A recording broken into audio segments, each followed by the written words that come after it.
আমি খাটে ঘুমিয়ে আছি, আর তখনই আমার ফোনটা বেজে ওঠে। হ্যালো, আসসালামু আলাইকুম। ওয়ালাইকুম সালাম। কি করেন আপনি, আর কোথায় আপনি? ও তারিন, তুমি? আমি তো শুয়ে আছি। কয়টা বাজে? ও শিট! তাড়াতাড়ি কলেজে আসো। বলেই ফোন কেটে দিল। আর আমিও ফোনটা রেখে লাফিয়ে উঠে চলে গেলাম ফ্রেশ হতে। ফ্রেশ হয়ে এসে ডাইনিং টেবিলে গিয়ে বসি। কি রে, এত দেরি করে ঘুম থেকে উঠলি কেন? আর বলিও না, কাল রাতে ঘুম আসে নাই আমার। তাড়াতাড়ি নাস্তা দাও তো। তারপর নাস্তা করেই আম্মুকে বিদায় দিয়ে বেরিয়ে পড়ি। আর রাস্তায় দাঁড়িয়ে আছি রিক্সার জন্য। দাঁড়িয়ে নিজের পরিচয়টা দিয়ে দেই। বরাবরের মতো আমি মোহাম্মদ ওবায়দুর রহমান অন্তর, অনার্স 3য় বর্ষে পড়ি। আব্বু আম্মুর একমাত্র সন্তান আমি। আর সকালে যে কল দিয়ে আমাকে জাগিয়ে দেয় সে আমার ভালোবাসা তারিন, যার সাথে আমার 1.5 বছরের সম্পর্ক। আর বাকিটুকু না হয় গল্পেই জেনে নিয়েন। দাঁড়িয়ে আছি অসহায়ের মতো। শালার ভাগ্য এত খারাপ কেন? একে তো লেট, দ্বিতীয়ত রিক্সাওয়ালা মামারাও নাই। অন্তর, আমি দেখলাম কেউ একজন আমাকে ডাক দিল। দেখলাম সে আর কেউ না, আমার ক্লাসমেট ও হারামি বান্ধবী তানিয়া। তবে শুধু ক্লাসমেট ও বান্ধবী বললে হবে না, অন্য একটা পরিচয়ও আছে, আমার বেস্টুর জিএফ। তবে বন্ধুর জিএফ মানে আমার ক্লোজ ফ্রেন্ড, বলতে গেলে বেস্টিও। কিরে এভাবে দাঁড়ায় আছিস কেন? খুশির ঠেলায় আহার এই বেচারা, ওঠ রিক্সায়। আমিও লাফিয়ে রিক্সায় উঠে পড়ি। তুই না উঠতে দিলেও তোরে লাফতি মারি ফেলে আমি রিক্সা নিয়ে চলে যেতাম আর কি। কুত্তা। চুপ কুত্তি। আর মামা রিক্সা চালান, এতের কথা শুনে লাভ নাই। পাবনার পাগলি এতে। রিক্সা চলতেছে আপন গতিতে, আর আমরা রিক্সায় যুদ্ধ করতে ব্যস্ত। রিক্সা ঠিক আমাদের কলেজের গেটে থামে। ওই কুত্তা, ভাড়া দে। দিমু তো গতকালকে। যা, আমি দিচ্ছি, কিপটা কোথাকার। তারপর তানিয়া ভাড়া দিয়ে দেয়। আমি তো মহা খুশি, টাকা বাঁচাইছি। একটা মাত্র কারণে তোকে সহ্য করতেছি, শুধু কাজটা শেষ হোক ব্যাস। যা তোর কাজ করবো না আমি, মুড়ি খা। তারপর তানিয়ার সাথে ক্লাসের দিকে যেতে লাগি। ক্লাসে যেতেই আমরা দেখলাম স্যার ক্লাস করাতেছে। বাহ, এত তাড়াতাড়ি আসলেন? কি করে আপনারা? না মানে স্যার, রিক্সার চাকা পাংচার হয়ে গেছে, তাই দেরি হয়ে গেছে স্যার। বাহানা বানাইস না, তোরে হাড়ে হাড়ে চিনি আমি। স্যার আজকের জন্য মাফ করে দেন না। যা সিটে বয়, ইম্পর্ট্যান্ট ক্লাস চলছে। আজকে এমনেও নোট দেয়া হবে, নিয়ে নিস। স্যার আমাকে ভালো করে চিনে, যদি কথা বাড়াই তাহলে তার মাথা যাবে, তাই কিছু না বলেই ক্লাসে বসতে দেয়। আমিও বসে পড়ি আর ক্লাসে মনোযোগ দেই। তবে দেখলাম তারিন আমার দিকে অন্যভাবেই তাকিয়ে আছে। ক্লাসটা শেষ হতেই আমি ক্যাম্পাসে চলে গেলাম। দেখলাম তারিনও আসলো। এত লেট কেন আজকে? সরি, আসলে ঘুম থেকে উঠতে লেট হয়ে গেছে। তানিয়ারও কি ঘুম থেকে উঠতে লেট হয়ে গেছে, নাকি সেও তোমার সাথে একত্রে আসলো? আরে সেটা তো আমি জানি না, তাকে জিজ্ঞাসা করো তুমি। আর তুমি তানিয়াকে নিয়ে কথা বলতেছো কেন? সে তো আমার ফ্রেন্ড হয়। তারিন আমার পাশে এসে বসে। দেখো অন্তর, আমি সত্যিই তোমাকে ভালোবাসি, আর তোমাকে হারাতে চাই না। প্লিজ আমাকে চিট করিও না। চিন্তা করিও না, আমি তোমার ভরসা ভাঙবো না। তাহলে বলো, তানিয়ার সাথে কিসের এত কথা তোমার? সময় হলেই বুঝতে পারবা। এখন চলো ক্যান্টিনে চাই। চলো। আর কি বলবো তোমাকে? তোরাই যা, আমি তো আকাশ থেকে ভেসে আসছি। না রে শালা, তুই তো উগান্ডা থেকে আসছিস। দূর বেটা। তাহলে আমি বা কেন বাদ যাব? চলো চারজনেই ক্যান্টিনে গিয়ে নাস্তা করে নেই। তারপর আমরা ক্যান্টিনে যেতে লাগি। কিন্তু তারিন তানিয়াকে দেখে কিছুটা সংকোচ বোধ করতে লাগলো, কারণ অন্তর আর তানিয়ার মধ্যে কিছু তো একটা চলতেছে, যা থেকে সে বিরত। আমরা সকলেই ক্যান্টিনে গেলাম আর তানভীরকে পাঠালাম নাস্তা আনতে। আর আমরা আড্ডা দিতে ব্যস্ত। কিন্তু তারিন বারবার অন্তরের দিকে তাকাচ্ছে। সে অন্তরের চোখের ইশারা দেখতে লাগে, যা তানিয়াকে দেওয়া হচ্ছে। কি এমন কথা তানিয়া ও অন্তরের মধ্যে, যা আমাকে বলা হয়নি? তাদের দুজনের হাবভাব ঠিক লাগতেছে না আমার। অনেকদিন ধরেই তাদের আমি একটু ক্লোজ আসতে দেখলাম। কোনো অন্তর আমাকে ঠকাচ্ছে না তো? যেই করেই হোক, তাদের দুজনের মধ্যে কথাবার্তাগুলো আমাকে জানতে হবে। তানভীর নাস্তা নিয়ে আসে আর আমরাও মজা করে খেতে লাগি। নাস্তা খাওয়া শেষ করে আমরা ক্যাম্পাসে চলে যাই। আমি দেখলাম তারিন একটু অন্যমনস্ক হয়ে আছে। কি হয়েছে তোমার, এইভাবে অন্যমনস্ক হয়ে আছো কেন? কোনো সমস্যা? কিছুই না। আচ্ছা শোনো, চলো না একটু ঘুরে আসি। সরি, তানিয়ার সাথে একটু কাজ আছে আমার, কাল যাব কেমন? আচ্ছা ঠিক আছে। অন্তর, আজকে আমাদের কি করার কথা ছিল?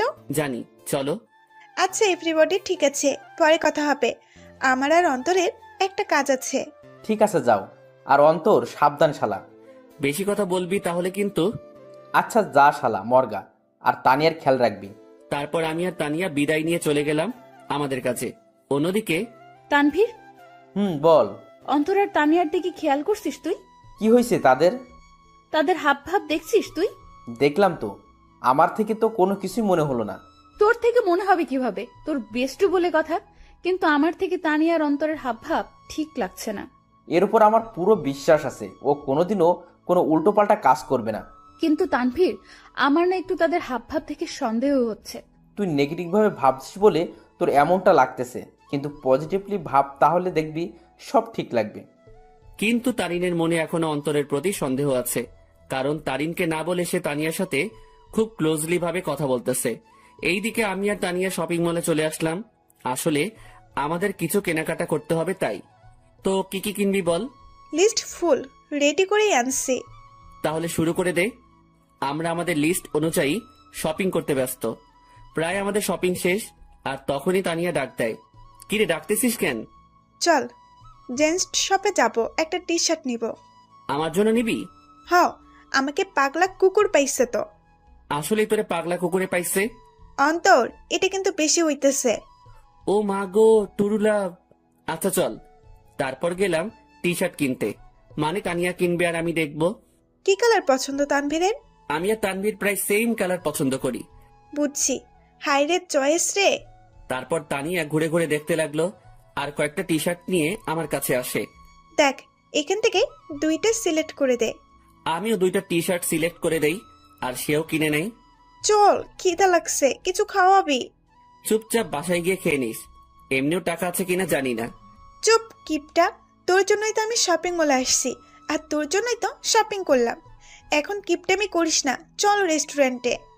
আমি তো শপিং এ টাকা খরচ করলাম, তুই তো শুধু তানভীরের জন্য টি শার্ট নিলি। ওলে বাবারে, টাকা তোর একা যায় নাই, তোর শপিং এ আমি তানভীরের টাকাও আছে। আর এটা তো তোর জানের জন্য করতেছি আমরা। এখন কিপটামি না করে চল তো। বাবা গো, চল বুঝছি, 1 টাকাও বাসায় নিতে দিবি না। তারপর আমরা রেস্টুরেন্টে গেলাম। সেখানে গিয়ে আমরা বসে পড়লাম, আর তখনই তানভীর ফোন দেয়। হ্যালো, কে? শপিং হয়েছে মামা, নাকি আরো বাকি আছে? শপিং শেষ, শুধু লাস্ট জিনিসটা আনলেই সব কমপ্লিট। সেটা আমি আনবো তো সময় মতো, তুই চিন্তা করিস না।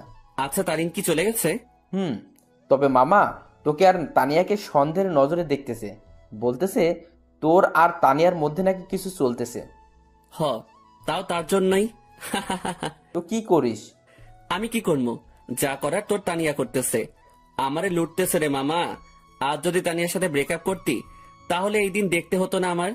সমস্যা নাই, তানভীর যদি আমাকে ছেড়ে দেয়, আমিও তোর গলায় পড়বো আর কি। যা লুট হ।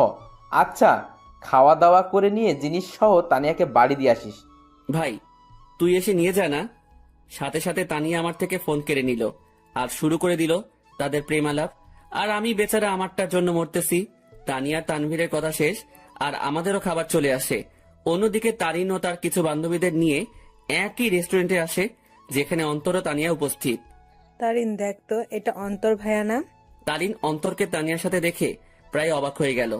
তারিন দেখতে লাগলো তানিয়া আর অন্তর হেসে হেসে কথা বলতেছে আর খাবার খাচ্ছে। তারিন তার মোবাইলটা বের করে অন্তরকে কল দেওয়ার জন্য। এইদিকে আমি জানি না প্ল্যান সাকসেস হবে কিনা, তবে আমি আমার কলেজাটাকে খুশি রাখতে চাই। আমরা তো সেটাই চেষ্টা করতেছি অন্তর, তুই চিন্তা করিস না। হঠাৎই আমার কলটা বেজে ওঠে, আর দেখলাম তারিন কল দিছে। আমিও রিসিভ করলাম। হ্যালো। কোথায় তুমি? আমি তো বাসায়। কেন? ও, কি করো তুমি? এই তো আছি। আর কি, মোবাইল নিয়ে। তুমি কি করো? আমিও মোবাইল নিয়ে ব্যস্ত। আচ্ছা, পরে কথা বলি, কেউ রুমের দিকে আসতেছে। Okay bye. তারপর কেটে দিল। কি বলে সে? আমি কোথায় কি করি এইসব? বাদ দে, তাড়াতাড়ি খাবার খেয়ে নে। অন্যদিকে তারিন অন্তরের মিথ্যা কথা শুনে মুখ চেপে কান্না করতে করতে বেরিয়ে যায়, সাথে তার বান্ধবীরাও। ও কেন আমার সাথে এত বড় প্রতারণা করলো? যদি আমাকে ভালো না বেসে থাকে, তাহলে কেন আমার ফিলিংস নিয়ে এইভাবে খেলা করলো সে? আমি কি ওকে ভালোবাসি নাই, নাকি আমার ভালোবাসায় কমতি ছিল? না, এর জবাব ওকে দিতেই হবে। তারিন কোনো মতে তার চোখের পানি ধরে রেখে বাড়ি চলে যায়। এইদিকে, ম্যাডাম চলেন, আজকে এমনিও অনেক কাজ আছে আমাদের। তারপর বিল মিটিয়ে তানিয়াদের বাড়ির দিকে চলে যাই। তবে তানিয়াদের পুরনো বাড়িতে যাই আমরা। তানিয়াদের পুরনো বাড়িতে আসার আগেই তানবীরকে কল দিয়ে আসতে বলে দেই, আর সে এখন উপস্থিত। সব নেওয়া হয়েছে তোর? হয়েছে, জাস্ট লাস্ট জিনিসটাই বাকি। মামা, তারিন কিন্তু তোর উপর সন্দেহ করতেছে। সে মনে করতেছে আমার কলিজার লগে তোর চলতেছে। আমাকে কি পাগলে পাইছে? এই সেমির সাথে আমার চলবো? ভাই রে ভাই, কি জিনিস রে এটা? আমার লুটি ফেললো। ভাই, একটু দেখে শুনে রিলেশন করতে পারিস না? ওই সাবধান। ঝগড়াঝাড়ি বাদ দে, আর এইগুলো আমাদের দিয়ে বাড়ি যা, আমরা কাজ শুরু করে দিব। ওকে, নেই গুলো, আমি গেলাম। তারপর তাদের জিনিসপত্রগুলো দিয়ে আমিও বাড়ি চলে গেলাম। কই ছিলি তুই? আসিলাম আর কি, মেসেজ দিছিলাম না, দেখো নাই? দেখছি। যা রুমে, আমি তোর জন্য চা আনতেছি। এই না হলে আমার আম্মু আমার কতই না খেয়াল রাখে, আমাকে কতই না ভালোবাসে। হাওয়া দাওয়া বন্ধ কর। আমিও রুমে চলে গেলাম আর একটু ফ্রেশ হয়ে সেই খাটে লেটিয়ে পড়ি। আর আজকের পার্টির জন্য উত্তেজিত। আসলে প্রায় এক সপ্তাহ আগ থেকে আজকের দিনের জন্য প্ল্যান করতেছি আমি, তানবীর ও তানিয়া। কারণ আজ আমার কলিজাটার জন্মদিন, তাই চিন্তা করলাম ওর জন্য সারপ্রাইজ বার্থডে পার্টি অ্যারেঞ্জ করে তারিনকে সারপ্রাইজ দিব আমি। আমি শিওর তারিন আজকে সেই লেভেলে চমকেও যাবে, ও খুশিও হবে। কারণ আমি জানি তারিন আমাকে কতটা ভালোবাসে। আম্মু চা নিয়ে আসে। আসলে দুপুরে চা খাওয়ার অভ্যাস, তাও রং চা। কি রে, আজকে তোর চেহারায় অন্য কিছুই দেখতে পাচ্ছি আমি। কি ঘটিয়ে আসলি আবার? দূর, কই কি ঘটাইছি আমি? সত্যি করে বল, কি ঘটিয়ে আসলি তুই? তোর চেহারায় আজ অন্য কিছুই বলতেছে আমাকে। ধুর আম্মু, বললাম তো কিছুই ঘটাই নাই। যাও, কথাই বলবো না। বলিস না, আমি গেলাম। তুই তোর রং চা শেষ কর। তারপর আম্মু চলে যায় আর আমিও রং চা শেষ করলাম। আর আজকে কি কি হবে সেটা নিয়ে ভাবতে লাগলাম। অন্যদিকে তারিন বালিশে মুখ গুজে কান্না করতে ব্যস্ত, কারণ সে অন্তরকে তানিয়ার সাথে রেস্টুরেন্টে দেখল। আর যখন সে অন্তরকে কল দেয় ও জিজ্ঞাসা করে, তখন অন্তর তাকে মিথ্যা বলে। সে অন্তরের এইসব নিয়ে ভাবতে লাগে আর চোখের পানি ফেলতে লাগে। সন্ধ্যাবেলা আমিও রেডি হয়ে নিলাম, দেখলাম তানিয়া কল দিছে। হ্যাঁ বল। কই তুই আসবি না? আমি না আসলে আমার তারিনকে কেক কে খাওয়াবে, ও লাগাবে? আচ্ছা, তানভীর কি গেছে কেক আনতে? তুই তাড়াতাড়ি আয়। বলেই কল কেটে দিল। আমিও মোবাইল আর ওয়ালেট নিয়ে বাসা থেকে বেরিয়ে পড়লাম। আমি চলে গেলাম সেই জায়গায়, সেখানে আমাদের বার্থডে পার্টি হবে। আর সেটা হলো তানিয়াদের পুরনো বাড়ি। আসলে তানিয়ার পরিবার আমাদের চিনে, আর তানিয়া ও তানভীরের বিয়েও ঠিক হয়ে আছে। কারণ তানিয়া ও তানভীরের বাসায় তাদের সম্পর্ক মেনে নেয়। আমিও দরজার কাছে গিয়ে নক দেই। কিরে, আসছিস? হ, আজকে সেই মজা হবে। আমি তো আর ওয়েট করতে পারতেছি না। ভেতরে চল তো। আমিও ভিতরে চলে যাই। অন্যদিকে তানিনের বান্ধবী নিশু দেখে অন্তর ও তানিয়ার কথাবার্তা শুনে অবাক হয়ে যায়। এটা আমি কি শুনলাম? অন্তর ভাইয়া তানিয়া আপুর সাথে উনি এত নিচু মানুষ তা আমার জানা ছিল না। আমি এখনই তারিনকে বলবো এই সব। নিশু তার মোবাইল বের করে আর তারিনকে কল দেয়। হ্যালো তারিন, শোন, কথা আছে। বলো। তারপর নিশু যা যা শোনে সব বলে। যা শুনে তারিন এবার রেগে যায়। আই জানোয়ারের বাচ্চা, আমি এবার ছাড়বো না। আমি এর শেষ দেখেই ছাড়বো। তুই সেইখানেই থাক, আমি এক্ষুনি আসতেছি। তারপর কল কেটে দেয় আর তারিনও রেগে ঘর থেকে বের হয় অন্তরকে সাহায্য করার জন্য। তারিন ও তার বান্ধবী নিশু মিলে ঘরের দরজায় গিয়ে কান পেতে শুনে। এইদিকে আমি আর তানিয়া মিলে হলরুমে যা যা করা বাকি ছিল তা করলাম। আমিও তাড়াহুড়ো করতে গিয়ে সেখানে থাকা সোফার টেবিলের উপরে একটা বোতল ছিল, সেটা ধাক্কা খেয়ে তানিয়ার গায়ে পড়ি।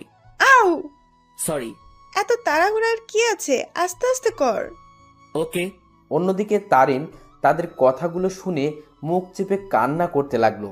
আর নিশু প্রায় অবাক হয়ে গেল এই সব শুনে। অন্তর ভাইয়া এত নিজ আর নোংরা প্রজাতির মানুষ হবে তা কল্পনাও করতে পারি না আমি। কুত্তার বাচ্চা, জানোয়ার, নরপশু, তুই তো আজকে শেষ। তারপর তারিন জোরে জোরে দরজা নক করতে লাগে। এইদিকে মনে হয় ও চলে আসছে। ওরে আমার লজ্জাপতি, এত লজ্জা পাইস না। তোর লজ্জা দেখে না লজ্জাও ইনসাল্টেড ফিল করবে। কুত্তা, তোর সাথে কি এমন দুশ্মনী করলাম, কথায় কথায় ইনসাল্ট করিস? যা দরজা খোল। আমিও গিয়ে দরজা খুললাম। দরজা খুলে থ হয়ে গেলাম, কারণ তারিন ও নিশু উপস্থিত। তোমরা সাথে সাথে তারিন আমার কলার ধরে আমাকে ছুঁড়ে মারে ফ্লোরে। কুত্তার বাচ্চা, জানোয়ার, শয়তান, বেয়াদব, লম্পট, বখাটে, প্লে বয়। আমার সাথে কি করে এসব করতে পারলি তুই? সাথে সাথে তারিন তার জুতা খুলে আর আমার গালে মারতে থাকে। জানিস আমি তোকে কতটাই না ভালোবাসছি, কিন্তু তুই যে এমন হবি কে জানতো? তারিন, কি করছিস তুই এইসব? চুপ, বেয়াদব নষ্টা মেয়ে। তোর আর তানভীরের বিয়ে ঠিক হয়ে থাকার পরেও তুই আমার বয়ফ্রেন্ডের সাথে ছি। আর তুই, তোকে কতই না ভালো ভাবছিলাম আমি, কিন্তু তুই তো আস্ত একটা লুচ্চা, বেয়াদব, লম্পট। মানে যত খারাপই বলি না কেন, তার থেকেও নিচ তুই। আমি তারিনের অবস্থা দেখে অবাক হয়ে গেলাম। আর সে তো আমাকে তার পায়ের জুতো দিয়ে আমাকে মারলো। তার এই ব্যবহার দেখে আমার চোখ দিয়ে টপ টপে পানি পড়তে লাগে। আজ তারিন আমার সাথে এটা করতে পারলো? আমি কি এমন অপরাধ করলাম যার জন্য তারিন আমাকে এতগুলো কথা শোনালো আর জুতার বাড়িও দিল? তোর যদি রুম ডেট করার এত ইচ্ছা ছিল আমাকে বলতি, কিন্তু তুই কি না। এই লুচ্চা প্লে বয়, তোর কি একটুও মনে সংকোচ বোধ করে নাই? নিজেই নিজের বেস্ট ফ্রেন্ডের হবু বউয়ের সাথে তুই। আমার তো মন ভেঙে ফেললি, কিন্তু কি করে নিজের বেস্ট ফ্রেন্ডকেও ধোকা দিলি তুই? বলেই তারিন আমাকে জুতা দিয়ে মারতে লাগলো। সি ভাইয়া, আপনি এত নিচু প্রজাতির মানুষ হবেন তা আমার জানা ছিল না।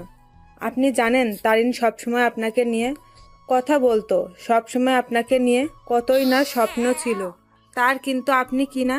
সি ভাইয়া, আপনাকে দেখে আমার ঘৃণা হচ্ছে। তাদের কথাগুলো শুনে আমি চোখ দিয়ে পানি ফেলছিলাম। আজ তারিন আমাকে এইভাবে অপমান করলো। আমি তো কোনো অন্যায় করি নাই, তাহলে কি বলতেছে তারিন এইসব? সত্যি কলিজাটা ফেটে যাচ্ছে আমার। জানিস তোকে কি করা দরকার? তোকে জুতার মালা পরায় এলাকায় ঘুরানো দরকার। দাঁড়া, আমি পুলিশকে কল দিচ্ছি। আর তখনই তানভীর কেক নিয়ে উপস্থিত হয়। সে আমাকে এভাবে পড়ে থাকতে দেখে ও তারিনকে এখন এখানে দেখে অবাক হয়ে যায়। এই অন্তর, এইভাবে পড়ে আসিস কেন? আর তারিন এখন এখানে কি করতেছে? তানভীর, আমি তোকে আগেও বলেছি, এই জানোয়ার ও তোর নষ্টা হবু বউয়ের মাঝে অনেক কিছু চলতেছে, কিন্তু তুই বিশ্বাস করিস নাই। কিন্তু দেখ, আমার সন্দেহ ঠিক সত্যিই হইছে। আজ আমিও নিশু মিলে হাতে নাতে ধরছি এই দুইটাকে। তারা এখানে তাদের কীর্তিকলাপে ব্যস্ত ছিল, আর আমাকেও তোকে ঠকাচ্ছিল তারা দুজন মিলে। তানভীর কথাটা শুনে অবাক হয়ে যায়, তবে তানভীর অবাক হয় তারিনের কথাগুলো শুনে। এই কি বললি তুই? অন্তর আর তানিয়ার মাঝে কি চলতেছে? দেখ তুই, তাদের দুইটাকেই তানিয়ার পুরনো বাড়িতে ধরছি আমরা। দেখ, পুরনো বাড়িতে এসে তারা তাদের প্রেম লীলা চালাচ্ছিল, কিন্তু আজ ধরা খেয়ে গেল দুই নষ্টা। সাথে সাথে তানভীর দিল তারিনকে কষে এক থাপ্পড় খেয়ে তারিন ফ্লোরে পড়ে যায়। দেখলাম তানভীর রেগে আছে। আমিও উঠে তানভীরকে ধরি। অন্তর, ছাড় আমাকে। এই মেয়ে কাকে কি বলতেছে? তারিন তানভীরের দিকে গাল হাত দিয়ে তাকিয়ে আছে, আর নিশো অবাক চোখে তানভীরের দিকে তাকিয়ে আছে। তানভীর আমার থেকে নিজেকে ছাড়াই নাই আর তারিনের চুলের মুঠি ধরে দাঁড় করায়। এই, তুই কাকে কি বলছিস? আর কি বললি তুই? তারা এখানে এসে তাদের প্রেম লীলা চালাচ্ছিল, তাই না? আয় আমার সাথে তুই। তারিনের চুলের মুঠি ধরে হলরুম দেখাতে লাগে। এই দেখ, তারা আসলে কি করতেছিল। তোর জন্মদিন উদযাপন করার জন্য সে আজ থেকে 7 দিন আগে থেকেই তোকে খুশি করার জন্য আমাকে ও তানিয়াকে নিয়ে প্ল্যান করে। সে তোর হাসি মুখটা দেখার জন্য দেখ কি করছে। চারদিকে ভালো করে তাকিয়ে দেখো। তারিন ভালো করে দেখে পুরো হলরুম দেখে যা সম্পূর্ণভাবে সাজানো। সেখানে বেলুন, জরি কাগজ ও বিভিন্ন কাগজের কারুকার্য দিয়ে সাজানো। তারপর তানভীর তারিনের চুলের মুঠি ধরে বার্থডে অলবোর্ড দেখায়। কি, ওরা তো এখানে নষ্টামি করতে আসছে, তাহলে এই সব কোনো প্রয়োজন ছিল? উত্তর দে। তানভীর আবার তারিনকে চুলের মুঠি ধরে কেকের প্যাকেটের কাছে নিয়ে যায়। দাঁড়া, তাদের নষ্টমী আরও একটা নমুনা দেখায় বলেই সেই প্যাকেট খুলে দেখায়। দেখ, তাদের নষ্টামি উদযাপন করার জন্য বার্থডে কেক আনে, যেটা তো সুন্দর করে লেখা আছে হ্যাপি বার্থডে তারিন। তারিন এই সব দেখে তাদের মনের মধ্যে অন্তরের বিরুদ্ধে যত সন্দেহ ঘৃণা ছিল সব দূর হয়ে যায়, আর সেই সেখানেই হাউমাউ করে কান্না করে দেয়। কিরে, এখন কান্না করতেছিস কেন তুই? আরও দেখবি তাদের নষ্টামির নমুনা। আসলে তোদের মতো মেয়েরা না ভালোবাসতেই জানে না। শুধু মুখে ভালোবাসি ভালোবাসি বললেই হয় না, মনে প্রাণে বিশ্বাসও করতে হয় ভালোবাসার মানুষকে। কিন্তু তুই কি করছিস? খালি সন্দেহ। হ্যাঁ, আমার বেস্টু খারাপ, কারণ সে তাকে খুশি করতে চেয়েছিল, আর আমি আমার সেই খারাপ বন্ধুকে নিয়ে গর্ব করি, কারণ সে মানুষকে ঠকায়নি কোনো দিনও। সে সব সময় সবাইকে হাসি খুশি দেখতে চায়, কিন্তু আড়ালে সে নিজেই কান্না করে যেত। কিন্তু যখন তুই তার জীবনে আসছিস, সে মনে করছিল সেও এখনো হাসি খুশি থাকবে, কিন্তু তুই আজকে তাকে সবচেয়ে বড় কষ্ট দিয়ে দিলি। হ্যাঁ, আমার বন্ধু জানোয়ার, কারণ সে তোকে হাসাতে চেয়েছিল, যার প্রতিদান আজ তুই দিয়ে দিলি। তানভীর, অন্তর কোথায়? নিশু, অন্তর কোথায়? নিশু চুপ হয়ে আছে। তানভীর সাথে সাথে বাইরে দৌড় দেয় অন্তরকে খোঁজার জন্য, কিন্তু অন্তরকে পায়নি সে। তারিন সেখানে কান্না করতে করতে বসে পড়ে। তারিন, ছি, তুই এত নিস মন মানসিকতার মেয়ে, তা আমার জানা ছিল না। কিভাবে তুই এ ভাবলি? অন্তর আমাকে বান্ধবী মানে তো ঠিকই, সাথে ও আমাকে মন থেকে সম্মানও দেয়। আর তুই কি না, অন্তর তোর জন্য কতই না কি করতে চাইছিল। সে চাইছে তোকে সারপ্রাইজ বার্থডে পার্টি দেবে, কিন্তু তুই তাকে কি দিলি? অনেক অপমান ও জুতার বাড়ি। কি করে পারলি তুই এইসব ভাবতে? অন্তর তোকে কতটা ভালোবাসে তা আমি আর তানভীর ভালো করেই জানি, কিন্তু তুই ভালো যেহেতু বেসেছিস, তাহলে একটু ভালোবাসার মানুষকে বিশ্বাস করতে শেখ, সন্দেহ না। আমার মনে হয় না তুই অন্তরকে কোনো দিনও ভালোবেসেছিস, কিন্তু সে তোকে মনে প্রাণে ভালোবেসেই গেল। তানভীর বাইরে থেকে আসে। অন্তরকে পাইছো? না, তুমি একটু কষ্ট করে বাড়িতে খুঁজে দেখো তো। আর এই, তুই বের হ বাড়ি থেকে। তানভীর তারিনকে টেনে বাড়ি থেকে বের করে দেয়, সাথে নিশিও বেরিয়ে যায়। আর তানভীর ও তানিয়া মিলে পুরো বাড়ি খুঁজে দেখে, কিন্তু অন্তরকে খুঁজে পেল না। তারিন বাইরের রাস্তায় বসে বসে হাউমাউ করে কান্না করতে লাগে। সে আজ তার সন্দেহের জন্য তার অতি প্রিয় একটা জিনিসের কাছে ঘৃণার পাত্র হয়ে গেল। কি করে আমার মাথায় এসব আসলো? কেন আমি অন্তরকে সন্দেহ করলাম? যে আমাকে বলেছিল আমাকে কোনোদিন ঠকাবে না, কিন্তু আমি তাকে বিশ্বাস না করে তাকে অনেক কথা শোনালাম, খুব জুতার বাড়ি দিলাম। ছেলেটা তো আমাকে হাসি খুশি রাখতে চেয়েছিল, কিন্তু আমিই ওকে কাঁদিয়ে দিলাম। বলে সে আরো কান্নায় ভেঙে পড়ে। এইদিকে আমি মেইন রোডে চলে আসলাম। আজ আমাকে আমার ভালোবাসা ভালোই একটা শিক্ষা দিল, আর বুঝিয়ে দিল আমি তার মনে কোনোদিনও জায়গা করে নিতে পারলাম না। আমি তার মনে বিশ্বাস জোগাতে পারলাম না। হয়তো আমারই ভুল ছিল, আগে তার মনে বিশ্বাস জোগানোটা দরকার ছিল। পরে না হয় তার জন্য কোনো কিছু করতাম। হয়তো আমার ভালোবাসায় কমতি ছিল, যার পরিণাম জুতার বাড়ি পেলাম। না, আর কোনোদিনও কাউকে ভালোবাসবো না, আর মনে আঘাত চাই না। আমি তারিনকে পেয়ে মনে করেছিলাম আমার দুঃখ কষ্ট ওর সাথে শেয়ার করব। মনে করলাম ও আমাকে বুঝবে, কিন্তু আমি ভুল ছিলাম। থাক, আর কাউকে ভালোবাসার প্রয়োজন নেই, আমি একাই ঠিক আছি। আর যদি কাউকে প্রয়োজন হয়, আমার বেস্টু ও আমার হৌভাবি আছে না, কিন্তু না আর কাউকে বিশ্বাস করব, না কাউকে মন দিব। কেউ চাই না, আমার শুধু পরিবার ও বান্ধবীদের নিয়ে থাকবো আমি মেইন রোডে হাঁটতে লাগলাম, মনকে শান্ত ও বোঝানোর জন্য যে তার জন্য কোনো ভালোবাসা নেই, আছে শুধু সন্দেহ আর সন্দেহ। আমিও মেইন রোডে যতদূর পারলাম হাঁটতে লাগলাম। কি বা করব আমি? ভাঙা মনকে সান্ত্বনা দিতে চাচ্ছি আমি। চিন্তা করছিলাম মনের মতো একজন পেয়ে তাকে নিয়ে আমি হাসি খুশি থাকবো, কিন্তু ভাগ্য একটা মোড় দিয়ে দিল। রাত 11টা বাজে, আমি এখনো রাস্তায় হাঁটছি আর চোখের পানি ফেলছি। আমার ফোনটাও অফ করে রাখছিলাম যাতে কেউ আমাকে বিরক্ত না করতে পারে, কারণ আমি একটু একা থাকতে চাই। রাত 12টা বাজে, আমি রাস্তার এক কোণায় বসে আছি। তবে আজ আমার নেশার সাহায্য নিতে ইচ্ছা করছে, তাই আমিও উঠে হাঁটতে লাগলাম আর খুঁজতে লাগলাম কোনো দোকান খোলা আছে কিনা। আমি দেখলাম একটা টঙের দোকান খোলা, তাই আমিও চলে গেলাম। কি চাই মামা? আমি সংকোচ বোধ করতে লাগলাম, কারণ আমি আজ পর্যন্ত কোনো দিনও কোনো দোকানে গিয়ে সিগারেট চাই নাই। আরে ভাই, বলবেন তো কি লাগবে? সিগারেট লাগবে? আরে এটার জন্য এভাবে সংকোচ বোধ করছেন কেন ভাই? বলেন কি সিগারেট দিব? আমি বেশিরভাগই ডার্বি, ব্যানসন ও গোল্ডলিপের কথা শুনেছিলাম, তাই চিন্তা করলাম তিনটাই নিয়ে নেই। ডার্বি, ব্যানসন ও গোল্ডলিপ তিনটার এক প্যাকেট দিয়ে দেন। তারপর দোকানদার আমাকে দেয় আর আমিও টাকা দিয়ে দেই, সাথে একটা লাইটারও নিয়ে নিলাম। আমিও যেতে লাগি। ভাই একটা কথা বলবো? জি বলেন। ভাই আমি এই প্রথম দেখলাম কেউ একসাথে 3 ধরনের সিগারেট নিল। ভাই আপনারা কি গ্রুপ মিলে আড্ডা দিবেন নাকি? সেটা আপনি না জানলেও চলবে, আপনার কাজ সিগারেট বিক্রি করা, এই সকল প্রশ্ন করা না। বলেই চলে আসলাম সেখান থেকে।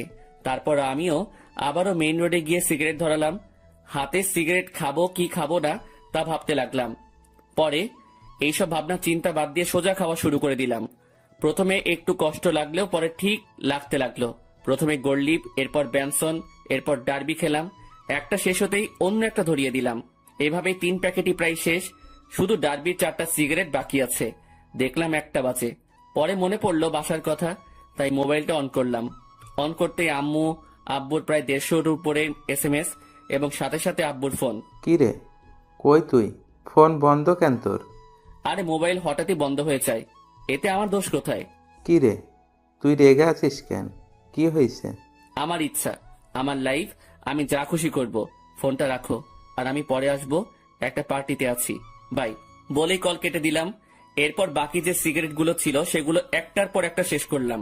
আমি চাচ্ছি সিগারেটের ধোঁয়া দিয়ে নিজের কষ্টটাকেও উড়িয়ে দিতে। প্রায় 2:30 বাজে আমি বাসার দিকে গেলাম। আমি দরজায় টান দিতেই দরজা খুলে যায়, আর আমি বাড়ির দরজা বন্ধ করে দিয়ে রুমে চলে যাই। শুয়ে থাকতে থাকতে ঘুম চলে আসে। অন্তর, অন্তর, আব্বু ওঠ, আর কতক্ষণ ঘুমাবি? সকাল হয়েছে তো। আম্মুর ডাকে আমি উঠে পড়ি।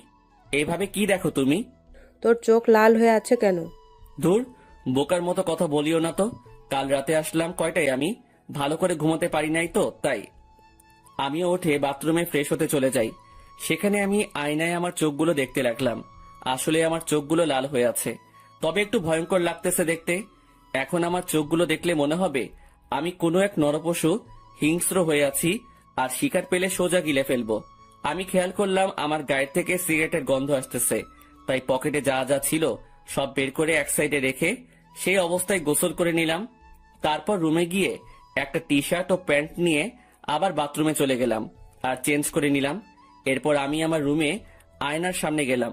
সেখানে গিয়ে নিজেকে দেখতে লাগলাম। একদিনে কি থেকে কি হয়ে গেলাম আমি। আমার চুলগুলো ভেজা অবস্থায় আছে, তাই সেগুলো নেমে আছে, আর চুলগুলো বড় হওয়ার কারণে চোখ বরাবর আসলো।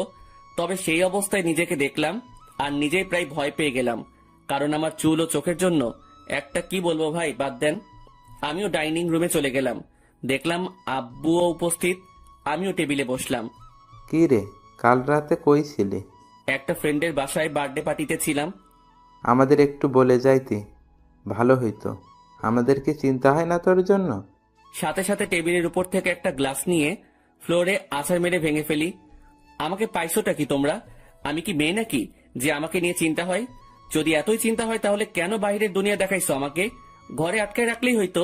আমার অবস্থা দেখে আম্মু আব্বু দুজনেই নিস্তব্ধ হয়ে গেল, আর আমিও টেবিল থেকে উঠে সোজা রুমে চলে গেলাম। তখন মনে পড়লো ফোনের কথা। আমিও ফোনটা হাতে নিলাম। দেখলাম তারিনের নাম্বার থেকে অনেকগুলো মিসড কল। আমি ফোনটা খাটের উপরে ছুঁড়ে মারি। ফোন বাজতে লাগলো।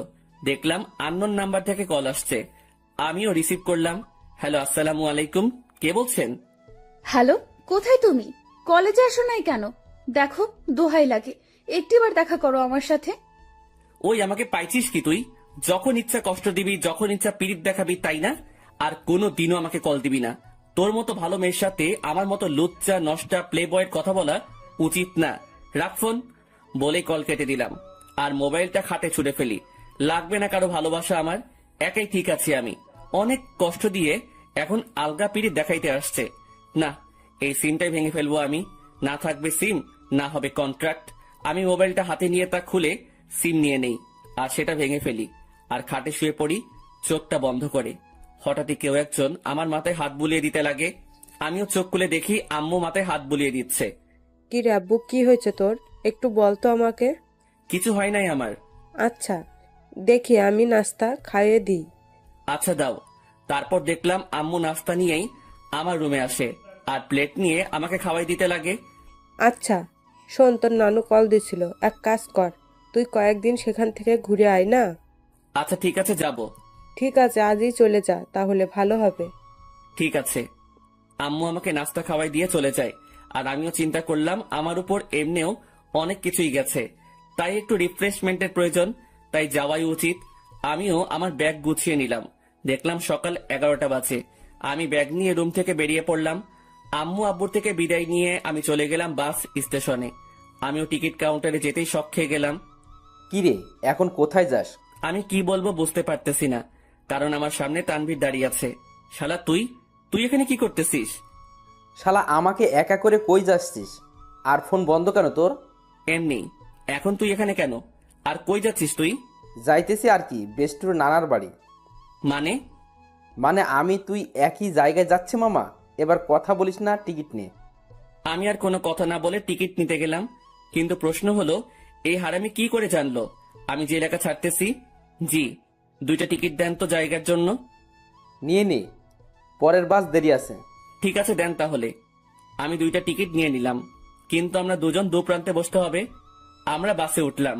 আমি শুধু একটা ব্যাগ নিয়ে আসলাম, যেটাতে কিছু জামা কাপড় ও আমার কিছু প্রয়োজনীয় জিনিস আছে।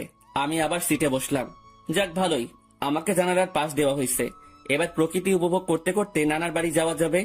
আমি দেখলাম তানভীর, আমি যে শাড়িতে বসলাম সে আমার বাম পাশের শাড়ির আমার সিট বরাবর 3 সিট পর তার সিট। আমি সিটে বসে আছি আর বাস ছাড়ার অপেক্ষা করতেছি। আমি জানালা দিয়ে বাহিরে দেখতে লাগি। এক্সকিউজ মি, এটা আমার সিট, আমি কি এখানে বসতে পারি? আমি কথা শুনে সাথে সাথে তাকালাম। দেখলাম একটা কালো বোরকা পরা একটা মেয়ে এই কথা বলল। কোনটা আপনার সিট? জি, আপনার পাশের সিট আমার। আমি কি এখানে বসতে পারি? পড়ে গেলাম মুসিবতে। আমি কিনা সিট পেলাম, তাও একটা মেয়ের পাশের সিট। হয়তো অনেক ছেলে এই জিনিসটাকে তাদের জন্য সৌভাগ্য মনে করে, কিন্তু আমার জন্য এইসব দুর্ভাগ্য। কারণ আমি অন্য ছেলেগুলোর মতো মেয়ে পাগল না। তবে হ্যাঁ, একজনকে নিয়ে স্বপ্ন দেখেছিলাম, কিন্তু থাক, সে অতীতকে মনে না করাই ভালো। সেটা জাস্ট আমার জন্য একটা দুঃস্বপ্ন ছিল। এই যে মিস্টার, এখন কি বসতে দিবেন? আজব তো, আপনার সিট, আপনি বসবেন, এটা নিয়ে তো মাথা খাওয়ার কি আছে? বসেন আপনার সিটে। তারপর মেয়েটা আমার পাশের সিটে বসে পড়ে। তবে আমার একটু আনইজি লাগতেছে। আমি তানভীরকে দেখতে লাগলাম। তানভীরের সাথেও একটা বোরকা পরা মেয়ে বসছে, আর সে তো পিড়িতিরে আলাপ করতে ব্যস্ত। আপু, একটা কথা বলি, কিছু মনে করিয়েন না। আপনি যদি আমার বন্ধুর সিটে গিয়ে বসতেন তাহলে একটু ভালো হতো। সরি, পারবো না। আমি আমার সিট ছাড়া অন্য কোথাও বসি না, এটা সম্ভব না। বাপরে বাপ, কি জিনিস রে ভাই! একটা ছেলের পাশে বসছে, আমি ছেলে হয়েও তার জন্য একটু সুবিধার জন্য কথা বললাম, আর সেই কিনা গাড়ি স্টার্ট করলো। গাড়ি চলতে লাগলো আপন শক্তিতে, আর আমিও জানালার বাহিরে তাকিয়ে প্রকৃতি উপভোগ করতে ব্যস্ত। আচ্ছা, যদি কিছু মনে না করেন, আমাকে কি জানালার সিটটা দিবেন? আমি এই দেওয়া নেওয়া বন্ধ করে দিছি। যেটা নিজের সেটাকে নিয়েই থাকি, আর আমার জানালার সিট পড়ছে, তাই আমি এখানে থাকবো। দিবেন না ভালো কথা, এত অ্যাটিটিউড দেখাচ্ছেন কেন? আমার অ্যাটিটিউড বেশি, তাই দেখাচ্ছি। নাও প্লিজ সাইলেন্ট। কিছুক্ষণ নীরবভাবে বসে বসে বাহিরের প্রকৃতি দেখতে লাগলাম, আর প্রকৃতির বাজেও হারিয়ে যেতে লাগি। আর তখনই তারিনের মিষ্টি হাসিটি মনে চলে আসলো। সাথে সাথে আমি প্রকৃতি থেকে আমার মনোযোগ সরিয়ে নিলাম। কি হলো, শখ খেলেন নাকি? আমি কিছুই না বলে আমার পকেট থেকে মোবাইল আর ইয়ারফোনটা বের করে কানে লাগিয়ে দিলাম, আর গান শুনতে লাগলাম। কিছুক্ষণ গানের মধ্যে মগ্ন ছিলাম আমি, আর তখনই পাশ থেকে খোঁচা দেয়। সমস্যা কি? গান শুনছিলেন? না তো, ব্যাডমিন্টন খেলছিলাম। এত রাগ আর কি আছে? আপু, আপনার সমস্যাটা কি বলবেন? কোনো সমস্যা নেই। আচ্ছা, আপনি কি রোমান্টিক গান শুনছিলেন? বুঝছি। আপু আসেন আপনি জানালার সিটে। মেয়েটাও খুশি হয়ে জানালার সিটে বসে, আর আমি পারতেছি না যে এখনই বাস থেকে নেমে যেতে। মেজাজটা খারাপ আগে থেকেই, আমার এখন আরো খারাপ করে দিল। আমি তানবীরকে দেখলাম শালা মেয়ের সাথে পিরিতির আলাপ করতেছে। হয়তো শালা ভুলেই গেছে তার বিয়েও ঠিক হয়ে আছে। আমি তানভীরকে ডাক দিলাম। তানভীর সিট থেকে আসে, কোনো মতে দাঁড়ায়। মেয়ে পেয়ে তো ভালোই কাজ চালাচ্ছিস, শালা ভুলে গেছিস তোর বিয়ে ঠিক হয়ে আছে? নাকি তানিয়ারে কল দিয়ে বলমু? আরে দোস্ত, মেয়েটা অনেক ফ্রেন্ডলি বিহেভ করে ভাই, অনেক হাসি আড্ডাও করে, তাই আর কি একটু। আমিও তানিয়ারে কল দিয়ে একটু। না না, কল দিস না দোস্ত, না হলে সব শেষ হয়ে যাবে বেটা। হোক শালা, সব শেষ। তোর পাশেও তো একটা মেয়ে, তার সাথে তুইও ফ্ল্যাট কর, কে বারণ করলো তোরে? সেটাই তো সমস্যা। এক কাজ কর, তোর পাশের মেয়েটাকে এখানে পাঠাই দে কষ্ট করে, না হলে। এই যে মিস্টার, মেয়েদের পাশে বসলে সমস্যা কোথায়? এলার্জি আছে আমার। এবার কথা বলিয়ে না, একদম চুপ থাকেন। আচ্ছা দোস্ত, আমি পাঠাচ্ছি। তারপর তানভীর চলে গেল, আর তানভীরের পাশের মেয়েটা আসে। আমি ওনাকে সিটটা দিয়ে আমি তানভীরের পাশে বসে পড়ি, আর সেখানে কানে ইয়ারফোন লাগিয়ে গান শুনতে লাগি। বাস বিরতির জন্য থামলো। তানভীর চল, একটু ফ্রেশ হয়ে নেই, আর কিছু খেয়ে নেই। চল।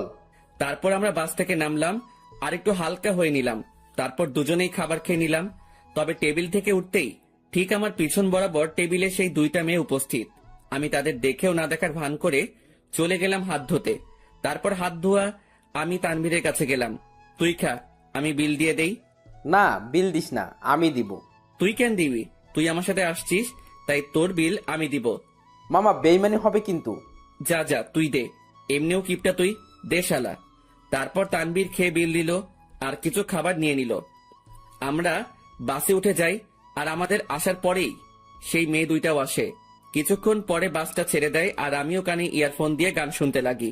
প্রায় 2.5 ঘন্টা পরে আমরা আমাদের গন্তব্যে পৌঁছে যাই। আমরা বাস থেকে নামি আমাদের ব্যাগ নিয়ে। কিছুক্ষণ পরেও দেখলাম সেই মেয়েগুলো। আমি তাদের দেখেও না দেখার ভান করে আমি মোবাইলটা বের করলাম আর মামাকে ফোন দিলাম। হ্যালো মামা, কই তুমি? আরে আমি সিএনজি স্টেশনের সামনে। আর তানভীরকে দিয়ে মামার কাছে চলে গেলাম। মামা আমাকে দেখে জড়িয়ে ধরে। কেমন আছিস অন্তর? ভালোই আছি। তোমাকে কয়বার বললাম আমার জন্য গ্রামের একটা সুন্দরী খুঁজতে, যাতে বিয়ে করতে পারি? হা হা হা, বজ্জাত, এখনো ফাজলামি যায় নাই তাই না? কেমনে যাবে? মুই লেজেন্ডারি ফাজিল। আর মামা, এ হলো আমার বেস্টু, যার কথা তোমাকে বলতাম। কেমন আছো তানভীর? তোমার কথা আমাকে এই ফাজিলটা প্রায় সময় বলে থাকে। জি ভালো, আপনি কেমন আছেন? ভালো। আচ্ছা তোরা চল আমার সাথে। তারপর মামা একটা সিএনজি ভাড়া করে, কিন্তু মামা কাকে যেন খুঁজতে লাগলো। কাকে খুঁজো মামা? আরে আরো 2 জন আসবে, আব্বু বলছিল। কি অবস্থা তার শরীরের? ভালোই আছে আব্বু। আর আব্বু বলছিল তার নাকি কোনো বন্ধুর 2টা নাতনিও আসবে, তাদেরও নিয়ে যেতে বলল। ও আচ্ছা। তার কিছুক্ষণ পর মামা কাকে দেখে যেন চলে যায় আমাদের সিএনজির কাছে রেখে। আর কিছুক্ষণ পরে মামার সাথে 2টা মেয়ে আসে।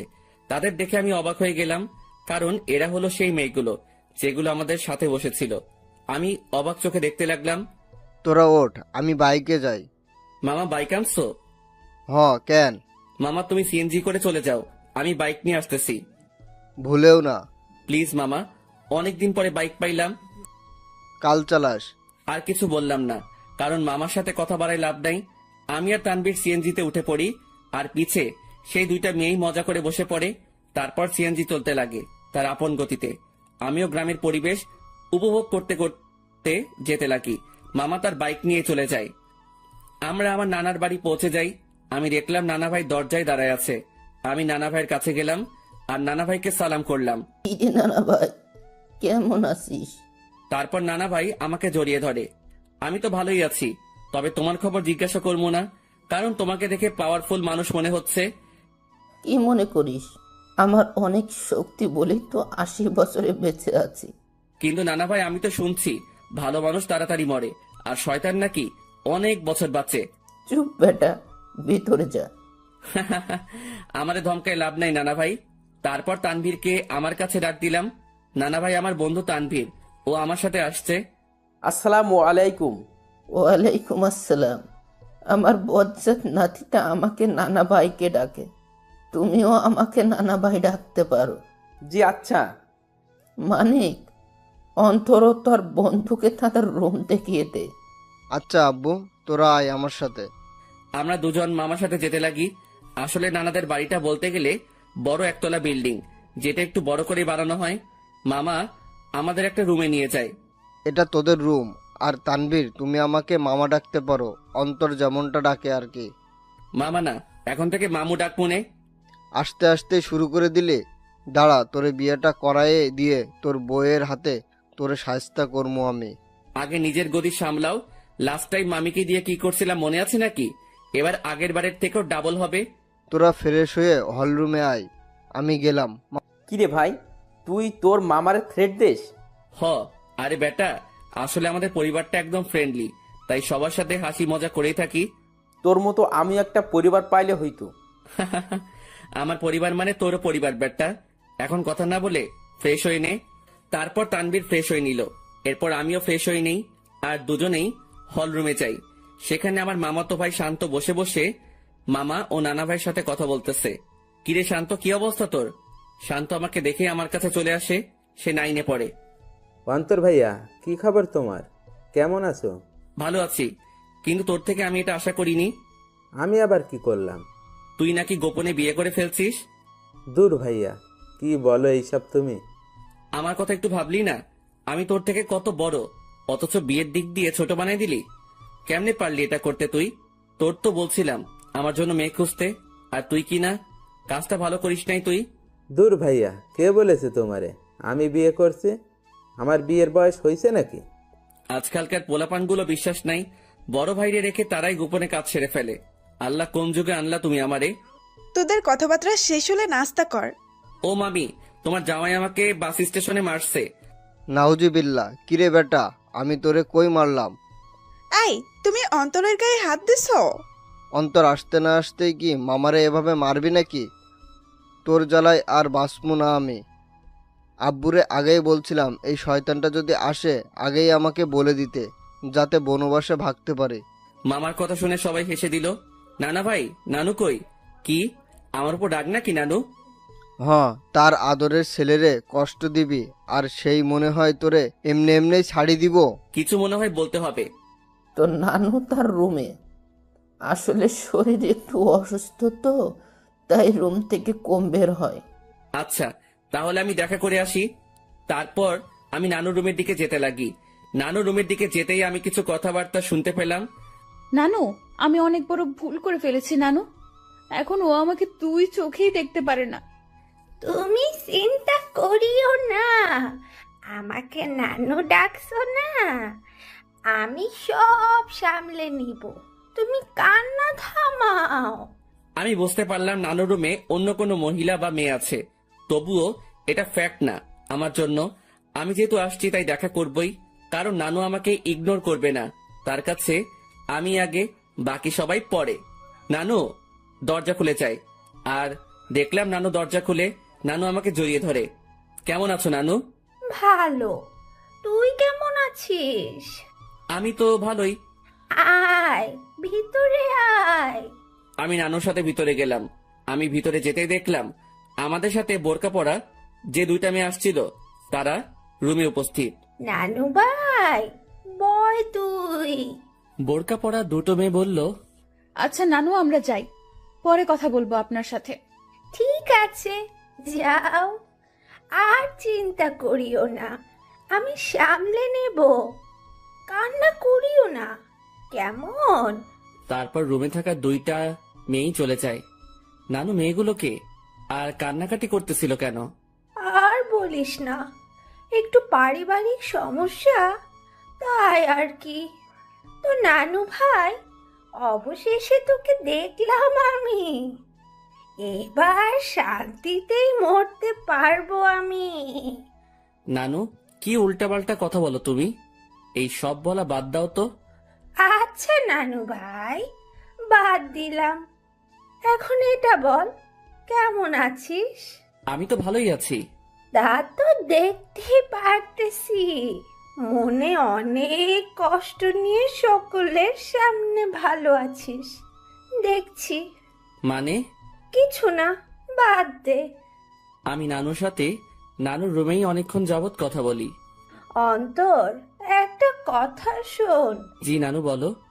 মানুষ মাত্রই ভুল, তাই ভুল করবে, তাই বলে তাকে ক্ষমা করে দেওয়াই ভালো। কথাটা ঠিক বুঝলাম না নানু। আচ্ছা থাক, যা, রাত হইছে, খাবার খেয়ে নে। তুমি খাবা না? খাবো তো, তবে তোর মামি, আমি আর বাসায় আরো দুজন মেহমান আসছে, তাদের সাথে খাবো আর কি। আচ্ছা ঠিক আছে। তারপর আমি নানুর রুম থেকে চলে যাই আর হল রুমে যাই। সেখানে দেখি নানা ভাই, মামা ও তানভীর কথা বলতেছে। ভালোই তো, বহুত ভালো আলাপ চলতেছে মনে হয়। আমাকে দেখেই তারা হতাশ হয়ে যায়। বুঝলাম না কেন। আজব তো, এইভাবে কি দেখো? আমি কি ভূত নাকি? ভূতের চেয়ে কম নাকি তুই? এই মামু, মেজাজ খারাপ কইরো না, না হলে কিন্তু। কি করবি তুই? গ্রামের একটা মাইয়ারে কিডন্যাপ করে বিয়ে করে চলে আসমো। আমার কথা শুনে সকলেই হাসতে লাগে, তবে আমিও উপর দিয়ে হাসতে লাগি, কিন্তু ভিতর দিয়ে থাক বাদ দেই এইসব। আমার জন্য কি অন্যদের হাসি ঠাট্টা বন্ধ করব নাকি? মামি আমাদের খাবারের জন্য ডাক দিল আর আমরাও চলে গেলাম খাবার খেতে। ভাই, শীতকাল, গায়ে আমার কোট আছে, তারপরেও একটু শীত লাগছে। রাতের খাবার খেয়ে নিলাম আমরা। আমিও চিন্তা করলাম রাতের বেলা একা একা হাঁটার। আমি আস্তে করে বাহিরের দিকে যেতে লাগি। কিরে, চোরের মতো কই যাস? যা শালা, ধরা খেয়ে গেলাম। না মানে একটু বাহিরে যাব মামা। অন্তর, বাইরে প্রচুর ঠান্ডা। অসুবিধা নাই, একটু যাই, চলে আসবো তো। ঠিক আছে যা, তবে দরজা লাগিয়ে দিবি। তুই দরজার কাছে আসলে আমাকে একটা কল দিস, আর তানবীরকে নিবি। না মামা, তানবীর এমনিও জার্নি করে আসছে, ক্লান্ত সে, তাই তাকে না নেওয়াই ভালো। আমি মামার সাথে কথা বলেই বাইরে চলে আসি আর পকেট থেকে মাস্কটা বের করে পরে নেই আর কোটটাও মাথায় দিয়ে দেই। আমি হাঁটতে লাগলাম আর হাঁটতে হাঁটতে একটা দোকানের কাছে চলে গেলাম। আর সেখানে যেতেই মাথায় আসলো সিগারেটের কথা। মুখে মাস্ক আর হুডি, আর সেই অবস্থায় দোকানে চলে গেলাম। আরেক প্যাকেট ডার্বি নিয়ে নেই, সাথে ম্যাচও। আমিও চলে যাই এক নির্জন জায়গায়, মানে বলতে গেলে পুকুর পাড়। সেখানে পাড়ে বসার জায়গা আছে আর আমিও সেখানে বসে পড়ি আর সিগারেট টানতে লাগি। সিগারেটের ধোঁয়ার আমি আমার কষ্টগুলোকে উড়িয়ে দিচ্ছি। একজনকে মনে প্রাণে খুব ভালোবাসছিলাম, যার প্রতিদান জুতার বাড়ি পাইছি। একেবারে ভালো মতেও শিক্ষা হয়েছে আমার, আর কোনো দিনও ভালোবাসার দিকে যাব না। একাই ঠিক আছি আমি, না কারো টেনশন, না কাউকে হারানোর ভয় আমার। আমি পুকুর পাড়ে বসে বসে 2টা সিগারেট খাইলাম। আসলে পরিবেশটা আমার খুব ভালো লাগতেছে, কারণ চাঁদ রাত, আবার পুকুর পাড়ে, সেখানে পরিবেশটা খুবই দারুণ লাগতেছিল আমার। কিছুক্ষণ সেখানে সময় কাটিয়ে আমি বাড়ি চলে গেলাম। বাড়ির কাছে যেতেই মামাকে কল দিলাম আর মামাও দরজা খুলে দেয় আর আমি আমার রুমে চলে যাই। দেখি তানভীর ঘুম। আমিও আমার মোবাইলটা চার্জ দিয়ে ব্যাগে সিগারেট ও ম্যাচ ঢুকিয়ে রাখি আর গায়ে কম্বল দিয়ে ঘুম। সকালবেলা অন্তর ভাইয়া, এই ভাইয়া উঠো না কেন? সকাল হয়েছে তো ভাইয়া। আমিও উঠে পড়ি আর দেখলাম শান্ত আমাকে ডাকতে লাগলো। সকাল হয়েছে ভাইয়া, আম্মু নাস্তা রেডি করতেছে। তুই যা, আমি ফ্রেশ হয়ে আসতেছি। আর তানভীর কই? ভাইয়া তো আব্বু ও দাদুর সাথে কথা বলতেছে। তারপর শান্ত চলে গেল। আমিও উঠে পড়ি। হঠাৎই আমার জানালার দিকে চোখ গেল আর সেখানে দেখে মনে হচ্ছিল কেউ আমাকে দেখতেছিল। আমিও চলে গেলাম ফ্রেশ হতে। ফ্রেশ হয়ে এসে দেখি মামা, তানভীর, নানা ভাই, মামি, নানু সবাই কথা বলতে ব্যস্ত। আমিও গেলাম। তারপর সকলে মিলে নাস্তা করে নিলাম। অন্তর, আমার বাইক নিয়ে তুই তানবীরকে নিয়ে ঘুরে আয়। ও তো এখানে নতুন, তাই একটু দেখায় আন। আচ্ছা। তারপর মামার থেকে বাইকের চাবি নিলাম আর বাইক নিয়ে দুজনেই ঘুরে আসলাম। আমরা যে গ্রামে থাকি সেখানে প্রায় সব জায়গায় চাষ করার জন্য মাঠ ও পুকুর, কিন্তু দুঃখের কথা আমি সাঁতার পারি না। কারণ আমি জীবনের 100 ভাগের 80 ভাগই শহরেই কাটাইছি। বাকি 20 ভাগের মধ্যে 7 ভাগ বলতে পারেন ট্যুরে গিয়ে, আর বাকি অংশ শহরেই। তবুও গ্রামটা ভালো করে চিনি। যতদিন গ্রামে ছিলাম ততদিন মামার সাথে গিয়ে গ্রামে ঘুরতাম। সকালবেলা আমি আর তানভীর অনেকক্ষণ ঘোরাঘুরি করলাম আর দুপুরের দিকে আসলাম। বাইকটা রেখে বাড়িতে ঢুকলাম আর দেখলাম নানা ভাই, নানু, মামা, মামি ও সেই 2টা মেয়েও আছে আর তারা কথা বলতেছে। কিন্তু আজব ব্যাপার হলো এরা বাড়িতেও হিজাব করে রাখছে। ঘোরা শেষ? মোটামুটি। আমি রুমে চলে যাই, কিন্তু বারবার সেই মেয়েগুলোর প্রতি কেন যে আকর্ষণ লাগতেছে কে জানে। তবে ইচ্ছা তো করতেছে হুজুরনিগুলোর চেহারা দেখতে, কিন্তু ডাইরেক্ট বলা তো মুসিবত। থাক, পরে সেটা ব্যবস্থা হবে আর কি। আমি রুমে গিয়ে ব্যাগ থেকে কিছু কাপড় বাহির করলাম আর চিন্তা করলাম গোসল করব, কিন্তু মনে পড়লো এখানে তো পানির হিটার নাই যে ডাইরেক্ট বাথরুমে যাবো, সুইচটা ক্লিক করবো আর গরম পানি পামো। পড়লাম আরেক মুসিবতে। কেমনটা লাগে। ধুর, মামিকে বলবো গরম পানি করে দিতে। আমি যখনই রুম থেকে বের হব তার আগেই মামি উপস্থিত উইথ গরম পানি। এই না হলে আমার মামি আমার কখন কি লাগে তা তুমিও আম্মুর মতোই জেনে যাও। আমিও তো তোর আরাক আম্মু, এখন যা গোসল করতে, আমি পানি দিয়ে গেলাম। থ্যাংক ইউ মামি, আই লাভ ইউ বলতাম, কিন্তু মামা শুনলে হার্ট অ্যাটাক করবো। যা ফাজিল। মামি চলে গেল আর আমিও মনের সুখে লুঙ্গি আর তোয়ালে নিয়ে চলে গেলাম গোসল করতে। গোসল শেষ করতেই আমিও রুমে আসলাম। লুঙ্গি পরা আছে, বলা যায় না কখন কোথায় খুলে যায়। জীবনে 2টা কখন কোথায় খুলবে তা কেউ বলতে পারে না। 1 হলো কপাল, 2 হলো লুঙ্গি। আমার মনে হলো কেউ আমাকে দেখতেছে। আমিও জানালার দিকে তাকালাম, কিন্তু কেউ নাই। ভাই, বলা যায় না কখন কে এসে দাঁড়ায় থাকে, তাই প্যান্ট আর টি শার্ট বাথরুমে চলে গেলাম আর সেখান থেকে চেঞ্জ করে আসলাম। আমি রুম থেকে বের হতেই এক হুজুরনি আমার সামনে এসে পড়ে। আমিও এড়িয়ে চলে যেতে লাগি আর বাহিরে বাড়ির আঙিনায় রোদের মধ্যে দাঁড়ায় অনেক ঠান্ডা লাগতেছিল ভাই। বিশ্বাস করেন শীতকালে শরীর ভিজা অবস্থায় কেউ গায়ে একটা ফু দেয় না, তা ব্রেকআপের চেয়ে কষ্টকর লাগে। তো আপনি এই বাড়ির লোক, তা আমাকে আগে বলতে পারলেন না? খালি খালি টেনশনে ছিলাম আমি। আমি পিছনে তাকালাম, কিন্তু চেহারা না দেখায় বুঝতে পারলাম না কে কোনটা, মানে কে কোন বোরকাওয়ালি। আমি কি জানতাম আপনি এখানে আসবেন? আজাইরা কথাবার্তা বলিয়েন না, এইসব আমি পছন্দ করি না। এত অ্যাটিটিউড ভালো না। আমি বুঝতে পারলাম এটা সেই বকবক রানী যেটা বাসে আমার মাথা খাইছে। আচ্ছা, এখানেও মুখ ঢেকে রাখলেন সেটা বুঝলাম না। আসলে এটাই তো আমাদের বাড়ির নিয়ম। পরপুরুষের সামনে আমরা চেহারা দেখাই না, তবে স্বামীকে দেখানো যাবে, এই নিয়ম আছে।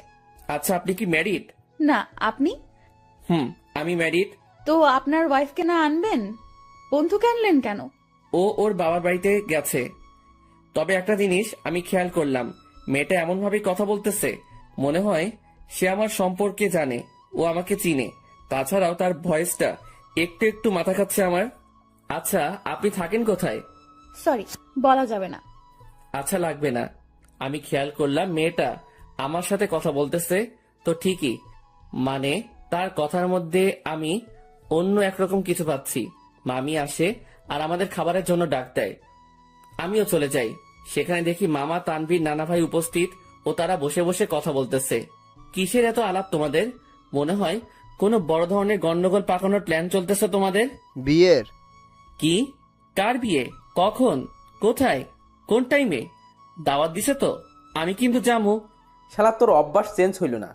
আরে বেটা, ফ্রি খাবার কেমনে মিস করবো বেটা? ও মামা, বলো না কার বিয়ে? আমি বিরিয়ানির চান্স মিস করতে চাচ্ছি না। তোর বিয়ে? কি? এবার খা নিজের বিয়ের বিরিয়ানি। মেজাজটা এখন 440 হয়ে গেল কিন্তু। আরে তোরা থাম তো। তারপর সবাই মিলে দুপুরের খাবার খেয়ে নিলাম। অন্তর, আজকে একটু বাজারে যাব, কিছু কিনতে হবে, তুই যাবি?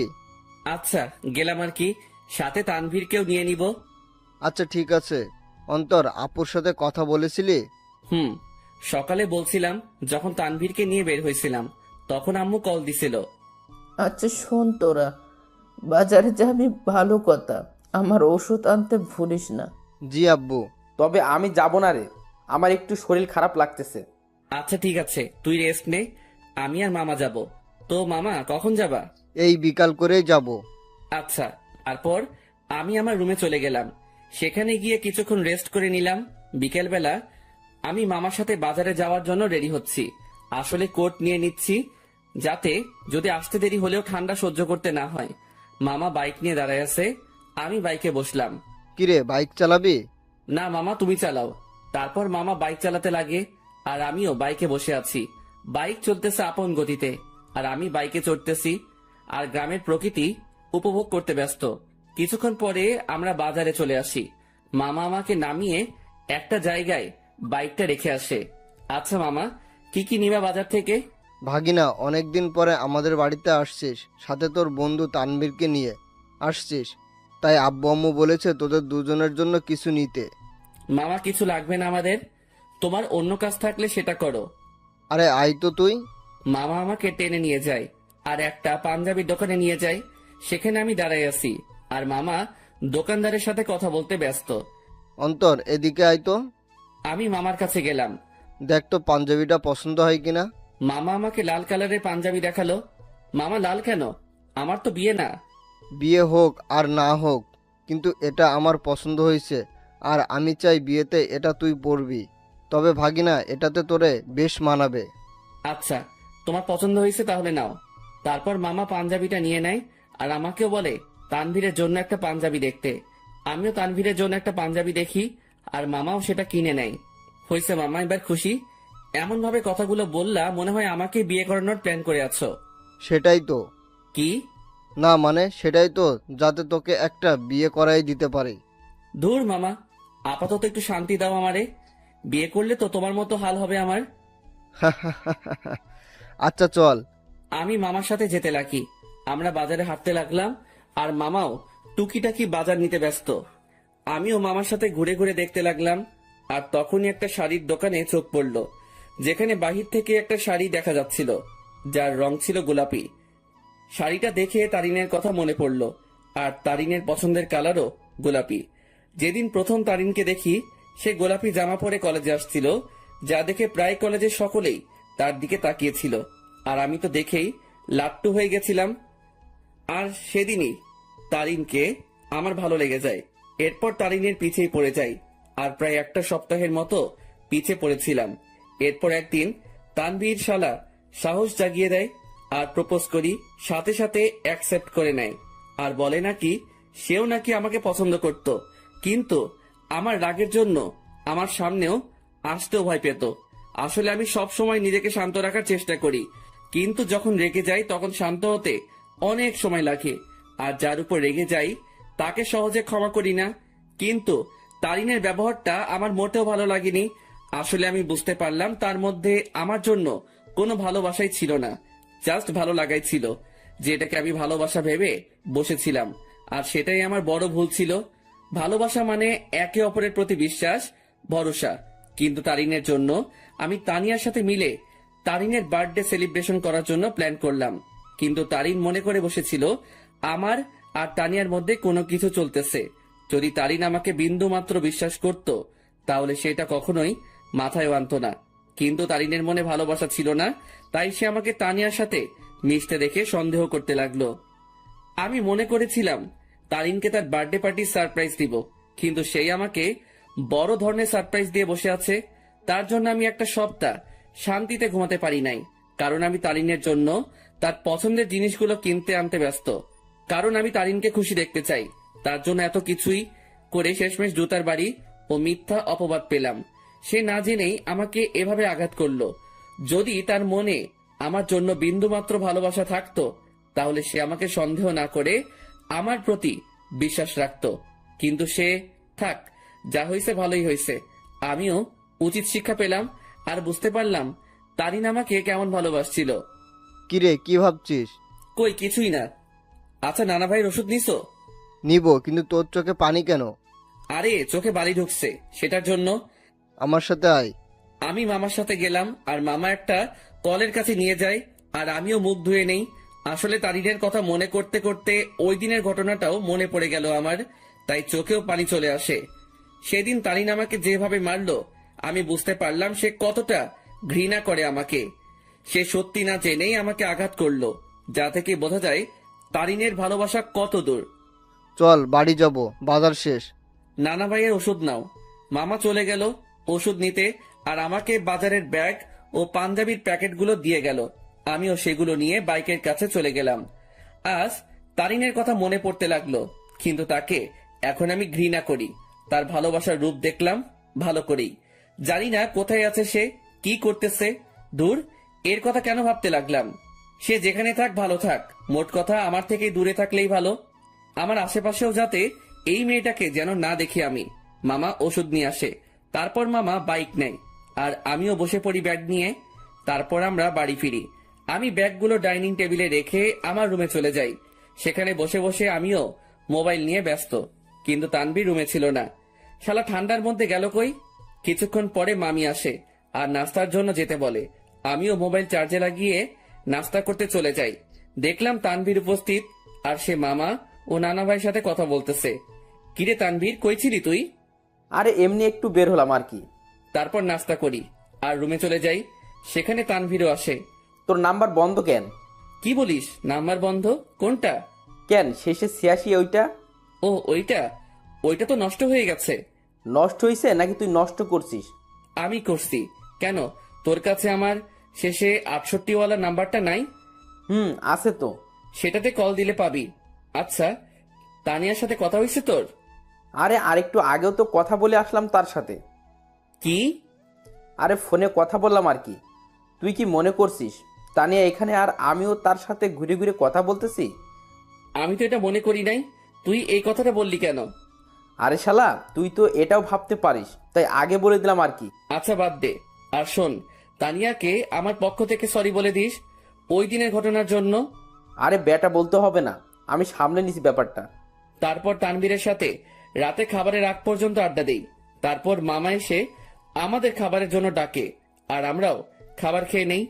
এরপর রাতে আম্মু আব্বুর সাথে কথা বলে নিলাম আর মোবাইলে সকাল ভোরের জন্য অ্যালার্ম দিলাম, যাতে সকালে উঠে নামাজ পড়ে গ্রামের শীতকালে সকালের দৃশ্য উপভোগ করতে পারি। এরপর দিলাম ঘুম। সকাল ভোরে আমার অ্যালার্ম বেজে ওঠে আর আমিও উঠে পড়ি আমার অ্যালার্ম শুনে। তানভীর কিছুটা নড়ে ওঠে, আমিও অ্যালার্মটা বন্ধ করে দেই। আর শালা আবার ঘুম। আমিও ফ্রেশ হয়ে নেই আর বাসার থেকে উজু করে নেই। এরপর দরজা খুলে আমিও চলে গেলাম মসজিদে ফজরের নামাজের জন্য। মসজিদে নামাজ শেষ করে এবার বেরিয়ে পড়লাম ঘোরার জন্য। চারিদিকে কুয়াশায় ঘেরা, সামনে কি আছে কেউ দেখতে পারবে না। আর গ্রামের পরিবেশে এটা একটা অসাধারণ ও মুগ্ধকর মুহূর্ত। তবে এটাই না, এখন সবচেয়ে আকর্ষণীয় জিনিস দেখার বাকি, যেটা প্রায় অনেকে দেখতে গ্রামে আসে। আর সেটা হলো শীতকালে সকাল ভোরে সূর্যোদয়। ভাগ্যিস আমি কোট শু পরে বের হইছি, না হলে এমনিও ঠিক না জমি কুলফি হয়ে যাইতাম। আমি হাঁটতে লাগি আর কিছু স্বপ্ন দেখছিলাম, সেইগুলো ভাবতে লাগি। একদিন এক শীতের সকালে তাকে নিয়ে হাঁটবো, একটা চাদরকে দুজনে ভাগাভাগি করে নিয়ে পড়বো, একে অপরকে ধরে সেই কুয়াশা ভরা রাস্তায় একে অপরকে নিয়েই মগ্ন থেকে হেঁটে যাব। তাকে নিয়ে শীতের সকালে সূর্যোদয় দেখব, আর সকালবেলা দুজনে ঠান্ডা ঠান্ডা খেজুরের রস খাবো। হয়তো এটা কোনোদিনও পূরণ হবে না, স্বপ্নই থেকে যাবে। থাক, কেউ লাগবে না আমার। আমার লাইফ আমি একাই এনজয় করব। তার ভালোবাসার কোনো প্রয়োজন নেই আমার। তার ভালোবাসার নমুনা দেখলাম ভালো করেই। যার মধ্যে আমার জন্য বিন্দুমাত্র বিশ্বাস নেই, সে কি করে আমাকে ভালোবাসবে? ভালোবাসার মধ্যে বিশ্বাসের অবদান বেশি, কারণ একে অপরের প্রতি বিশ্বাসী ভালোবাসাকে আরো বাড়িয়ে তোলে। সূর্যোদয় শুরু হয় আর আমিও রাস্তায় দাঁড়িয়ে দেখতে লাগি। পকেটে হাত দেওয়া অবস্থায় সেই মুগ্ধকর দৃশ্য দেখতে ব্যস্ত আমি। সূর্যোদয় শেষ আর কুয়াশাও আস্তে আস্তে দেখা যেতে লাগে আর শেষ হতে লাগে।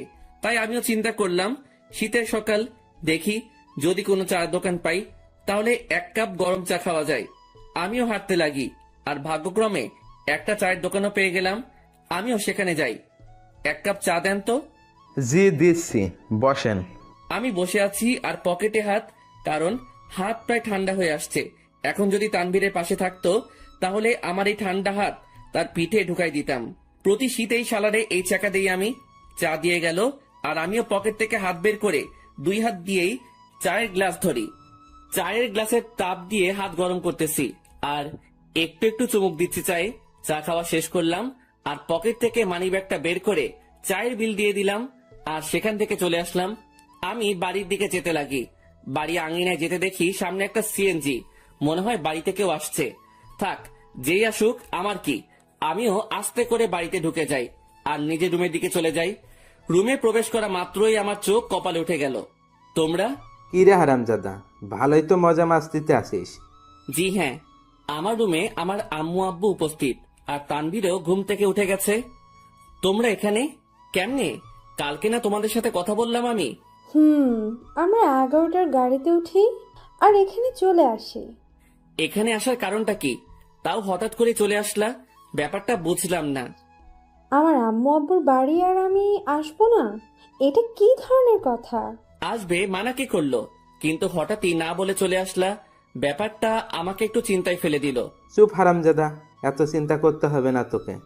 তোর জন্য আমি তানভীরকে মারলাম। মানে? আর বলিস না দোস্ত, আমাকে তুই মনে করে আমি ঘুমানো অবস্থায় মাথায় দিল একটা। তুই শালা মাইরের যোগ্য। আম্মুর কাছে গিয়ে আম্মুকে জড়িয়ে ধরলাম। তো মাই আম্মা যান, একটু বলবেন আপনার চেহারা এত খুশি কেন? কারণ আমার আব্বু জানটাকে পেয়ে গেলাম যে। কেমন আছিস আব্বু? কোনো অসুবিধা হচ্ছে না তো? আর বলিও না আম্মু, রাতের বেলা মশারা আমার কিস নিতে নিতে আমার ইজ্জত আস্ত রাখে নাই। এখন বউকে কি বলবো সেটাই সমস্যা। আমার কথা শুনে আম্মু আব্বু হেসে দেয়, কিন্তু তানভীরের মুখে অন্য কিছু দেখতে পাচ্ছি। কিরে তানভীর, তোর কি হয়েছে আবার? কই কিছুই না, আমার ঠান্ডা লাগছে, আমি ঘুমাই। যা ঘুমা তুই। আমি আম্মু আব্বুকে নিয়ে হলরুমের দিকে গেলাম আর দেখলাম মামা নানা ভাই কথা বলতেছে। আপু, এটা কি আসলেই তোর ছেলে? কেন? তোরে কি করলো? আর বলিস না আপু, আসতে না আসতেই আমার জীবনের অর্ধেক আগেই টানা করেছে, আর এখন বাকিটুকু করতেছে আর কি। এই মামা, মেজাজ গরম করিও না, না হলে যে একেবারে জায়গা বরাবর বাস দিমো। আল্লাহ কি দেখে তোরে বানাইছে বুঝি না, একবারে ফাজিল এর বাপ তুই। আজ আছি তো তাই এসব বলতেছো, একদিন এই ফাজিলটা থাকবে না, সেদিন মিস করলেও লাভ হবে না মামু। প্রথম কথা, তুই ফাজিল না, শয়তানের নানা, আর শয়তান মরে না, বুঝছস? ওকে দেখা যাবে। মামা ভাগিনার ঝগড়া শেষ হয়েছে? হয় নাই, আরো বাকি আছে। মামু, মেজাজটা কিন্তু 440 করছো। কোন সময় কোন অঘটন ঘটাই দেই আর তোমারে ফাঁসাই দিমো কিন্তু। কেন, কি করবি তুই? বেশি কিছু না, গ্রামে কোনো এক আন্টিকে টাকা দিয়ে ভাড়া করে আনবো। কেন, গ্রামের মহিলা এনে কি করবি? তারে বলবো তোমার জিএফ হিসেবে নিজেকে পরিচয় দিতে, বাকিটা মামি সামলাবে আর কি। কথাটা শুনে আব্বু আম্মু নানা ভাই হেসে দিল, আর মামার মুখের রিয়াকশন দেখে আমার হাসি আসতেছে। মামা ফুল শক খেয়ে গেল। ওরে খোদারে, আমার জীবন শেষ করার জন্যই জন্মাইছে। হারামজাদা বজ্জাত, কি জিনিস রে তুই? এই আপু, এটা কি আসলে তোর ছেলে? আমার সন্দেহ হচ্ছে, এটাকে মনে হয় ভুল করে নিয়ে নিচ্ছিস তুই। আম্মু আব্বু হাসতেছে কারণ তারা ভালো করে জানে মামা ভাগিনার কাণ্ড। এইভাবে কিছুক্ষণ মজা করে রুমে চলে যাই। সকালে নাস্তার সময় আমরা সকলে একত্রে হই। আমি, আব্বু, মামা, নানা ভাই, শান্ত, তানভীর, আমরা সকলে নাস্তা করে নিলাম। অন্তর, তুই এমন কেন? আমি আবার কি করলাম? বাবা রে, তুই কি আমাদের কিছুই মনে করিস না? আরে কি হইছে, কান্না করতেছো কেন? সমস্যা কি একটু বলো তো, কি করলাম আমি? আমি আব্বুকে জড়িয়ে ধরলাম। যদি কোনো ভুল কিছু করে থাকি ক্ষমা করে দিও। আর ওই দিনের ব্যাপারটার জন্য সরি। আসলে মাথা ঠিক ছিল না, তাই কথা বলতে ইচ্ছে করতেছিল না। তাই রাগ করে টেবিল থেকে গ্লাস ফ্লোরে ছুঁড়ে মারি। আব্বু আমাকে খুব শক্ত করে জড়িয়ে ধরে। আমি বুঝতে পারলাম আব্বুর মনে কিছু একটা চলতেছে, কিন্তু কি তা বুঝতে পারতেছি না। আচ্ছা আব্বু, চলো একটু ঘুরে আসি দুজন মিলে। চল। আমি আব্বুকে নিয়ে গ্রামে ঘুরতে গেলাম আর দুপুর পর্যন্ত ঘুরলাম। এরপর বাসায় আসলাম। অন্তর, তুই সত্যি কি ভালো আছিস? তোর মনে কোনো কষ্ট নেই তো? আমাকে দেখে কি মনে হয় তোমার আমি কষ্টে আছি? কষ্টে থাকলে কেউ তিরিং বিরিং করে ঘুরে বেড়ায় নাকি? মজা মাস্তি করে নাকি? আল্লাহর রহমতেই ভালো আছি আমি। তবে তোমার কেন মনে হচ্ছে আমি ভালো নেই? না, এমনি। আচ্ছা চল ভিতরে যাই। আমরা ভিতরে গেলাম। দুপুরে খাবার সময় আমরা সকলে মানে সকল ছেলে মানুষ একত্রে খাবার খেয়ে নিলাম। তারপর আর কি, অন্যান্য দিন যা করি সেটাই করে সন্ধ্যা পর্যন্ত পার করলাম। সন্ধ্যায় আমি মোবাইলটা চার্জে লাগিয়ে আসি নাস্তার জন্য। হল রুমে এসে দেখি সকলে কি নিয়ে আলোচনা করতে ব্যস্ত। আমিও গেলাম তাদের কাছে। আচ্ছা, আমি একটা জিনিস বুঝলাম না। আমি আর তানভীর যেদিন আসলাম সেদিন থেকেই তোমরা আমাকে ছাড়া বাকি সবাই আলোচনা সভা তৈরি করে আলোচনা করতে ব্যস্ত। এখন আজকে আব্বু আম্মু আসলো, আজকে আব্বুকে নিয়েও তোমরা শুরু করে দিলে। আসলে কি এমন আলোচনা করতেছো তোমরা? আমার কথাগুলো শুনে সবাই থমকে গেল। মনে হয় আমি তাদের কাছে তাদের জান চাইছি। কিছু না রে, এমনি আড্ডা চলতেছে আর কি। মামা, নানা ভাই তারা এতই ফ্রেন্ডলি যে তাদের সাথে আড্ডা দিতে হেব্বি মজা হয়। তুইও আয়। আমি তাদের কাছে গিয়ে আড্ডা দিতে ব্যস্ত, কিন্তু সকলের চেহারায় অন্য কিছু দেখতে পাচ্ছি আমি। তারা আমার থেকে কথা লুকাচ্ছে তা আমি শিওর, কিন্তু কি সেটা জানি না। তবে আমাকে জানতে হবে। সন্ধ্যায় সকলে নাস্তা করে নিলাম। আমি একটু বাইরে যাব। আচ্ছা যা, কিন্তু 9টার আগে বাসায় আসবি। আচ্ছা। তারপর আমি বাহিরে গেলাম। কিছু দূর হাঁটতেই মনে পড়লো মোবাইলের কথা, যেটা আমি চার্জে দিয়ে আসছি। তাই আমিও আবার বাড়ির দিকে গেলাম। দরজা মুখোমুখি দেওয়া, আর আমি হলরুমে যেতেই দেখি সেখানে কেউ নেই। কিরে, আমি আসার আগ পর্যন্ত তো আব্বু, নানা ভাই, মামা, তানভীর এখানেই ছিল, তাহলে কই গেল? আমিও আমার রুমের দিকে যাই, আর চার্জ থেকে মোবাইলটা নিয়ে বেরিয়ে আসতেই নানুর রুম থেকে কথা বলার আওয়াজ পাই। আব্বু, আমি তানভীরের কাছ থেকেই সকল কথা শুনে তাকে তোমাদের কাছে পাঠালাম। শুধু তাই না, তারিনও আমাকে কল দিয়ে সত্যিটা বলে যে সে কি কি করছে অন্তরের সাথে। প্রথম আমারও রাগ উঠছিল, তারপর তারিন কান্নাকাটি করতে লাগে আর সে তার ভুল বুঝতে পারে। তোমাদেরও সবটুকু বললাম, অন্তরকে বুঝতে দিই নাই। আমরা তার কষ্ট সম্পর্কে অনেক আগেই জেনে গেছি। রেহেনা, মা শোন, আমাদের বুদ্ধিমতো অন্তরকে এখানে আনলাম আর আটকে রাখলাম। তাকে বুঝতেও দিই নাই যে আমরা এখানে তার বিয়ের ব্যবস্থা করছি। আমি কথাগুলো শুনে নিস্তব্ধ হয়ে গেলাম। খুব বড় ধরনের শখ খেলাম আমি।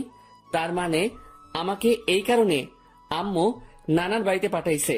আমি কি বলবো বা করবো কিছুই বুঝতে পারলাম না।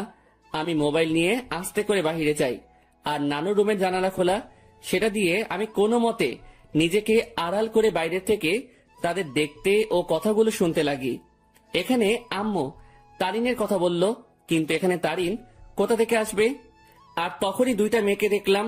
মেয়েগুলো আর কেউ না, সেই মেয়ে যেগুলো আমাদের সাথে আমাদের বাড়িতে আসছে। তাদের চেহারায় এখনো পর্দা করা, তবে তারা তাদের পর্দা খুলতে লাগে। তাদের পর্দা খোলা শেষ, কিন্তু আমি তাদের পিছনের অংশটুকুই দেখতে লাগলাম। এরপর তারা দুজনেই ঘুরতেই সেই লেভেলে শক খেয়ে গেলাম আমি, কারণ আমি তাদের চেহারা দেখলাম। যে মেয়েটা আমার মাথা খাইছে সেটা আর কেউ না, তারিন। আর তার পাশের মেয়েটা হচ্ছে তানিয়া। কি ধোকা দিল রে দুইটাই! ভাইরে ভাই, কি জিনিস এরা! আমার আগেই সন্দেহ হয়েছিল এই দুইটার উপর, তবে চেহারা দেখার ইচ্ছা ছিল, কিন্তু দেখতে পারি নাই। আন্টি দেখুন, আপনার কথা মতো আমিও এই দুজনকেই নিয়ে আসি আমাদের সাথে, আর অন্তরকে বুঝতেও দিই নাই এই দুই বোরকাওয়ালি আর কেউ না, তানিয়া ও তারিন। কিন্তু আন্টি, আপনি হয়তো এই মেয়েটাকে মাফ করতে পারেন, কিন্তু আমি কোনোদিনও মাফ করব না। এই মেয়েটা আমার বন্ধুটার মনে গুরুতরভাবে আঘাত করেছে, আর আমি চাই না এই মেয়েটা অন্তরের জীবনে আর আসুক। কিন্তু আপনার কথা রাখার জন্য আমি একে আমাদের সাথে নিয়ে আসি। শালা তানভীরও আমার সাথে 2 নাম্বারই করলো। সে আমাকে গোপনে হলেও তো আমাকে বলতে পারতো, কিন্তু শালাও বেইমানি করলো। তানভীর প্লিজ, আল্লাহর দোহাই লাগে, আমাকে মাফ করে দাও। আমি সত্যিই অজান্তে এমনটা করছি। আমি অন্তরকে হারাইতে চাই না। প্লিজ আমার অন্তরকে ফিরিয়ে দাও। কথা দিচ্ছি আর এমন হবে না, কোনোদিনও না। এই, তুমি এভাবে কথা বলতেছো কেন? তারিন তো তার ভুল বুঝতে পারছে, তাহলে কেন ওকে কথা শোনাচ্ছ তুমি? তুমি কি ভুলে গেছো এই মেয়েটা কি অপবাদ দিয়েছিল তোমাকে ও অন্তরকে? আর ভুলে গেলেও কিভাবে অন্তরকে জুতার বাড়ি দিচ্ছে? এই মেয়ে ক্ষমার যোগ্য না। তানভীর বাবা শোন, আমি জানি আমার ছেলেটার সাথে কি করলো তারিন, কিন্তু সে তো তার ভুল বুঝতে পারলো। আর আমি আমার ছেলেকে চিনি ভালো করে, সে নিশ্চয়ই তারিনকে ক্ষমা করে দিবে। কিন্তু আন্টি, আমার মনে হয় না অন্তর এই মেয়েটাকে ক্ষমা করবে। আমি অন্তরকে ভালো করে চিনি, কারণ অন্তরের সাথে কেউ শত্রুতামি করলেও অন্তর ক্ষমা করে দিতে পারে, কিন্তু এই মেয়েটা অন্তরের মন ভাঙছে। তাই তো বাবা, আমরা অন্তর ও তারিনের বিয়ের ব্যবস্থা করেছি, যাতে বিয়ের পর অন্তর তারিনকে বুঝতে পারে আর ক্ষমাও করে দেয়। আর এই জন্যই আগামীকালেই অন্তর ও তারিনের বিয়ে দিব আমরা সকলে মিলে। তানভীর, আমি অন্তরকে না পেয়ে মরেই যাব। দেখো তানভীর, আমি জানি আমি অনেক বড় ভুল করছি, কিন্তু বিশ্বাস করো অন্তরকে আমি নিজের থেকেও বেশি ভালোবাসি। তানভীর, আমি তোমার পায়ে পড়ি, একমাত্র তুই পারিস অন্তরকে আমার করে দিতে। এই মেয়ে দূরে থাক আমার থেকে। আর আন্টি, আঙ্কেল যেহেতু আপনার অন্তরকে না জানিয়ে অন্তরের বিয়ের ব্যবস্থা করছেন, যদি অন্তর জানতে পারে যে আপনাদের প্ল্যানে আমি জড়িত, তাহলে অন্তর আমাকে কখনোই ক্ষমা করবে না। তাই আপনারাও কেউ বলিয়েন না যে আমি আপনাদের সাথে ছিলাম। কিন্তু তানভীর, আমি তো সত্যিটা জেনেই গেছি। আর কথা রইল বিয়ের, সেটা তখনই হবে যখন আমি এখানে থাকবো। তার আগেই আমি এখান থেকে কেটে পড়বো। ঠিক আছে বাবা, আমরা এটা বলবো না যে তুমি সব জানতে।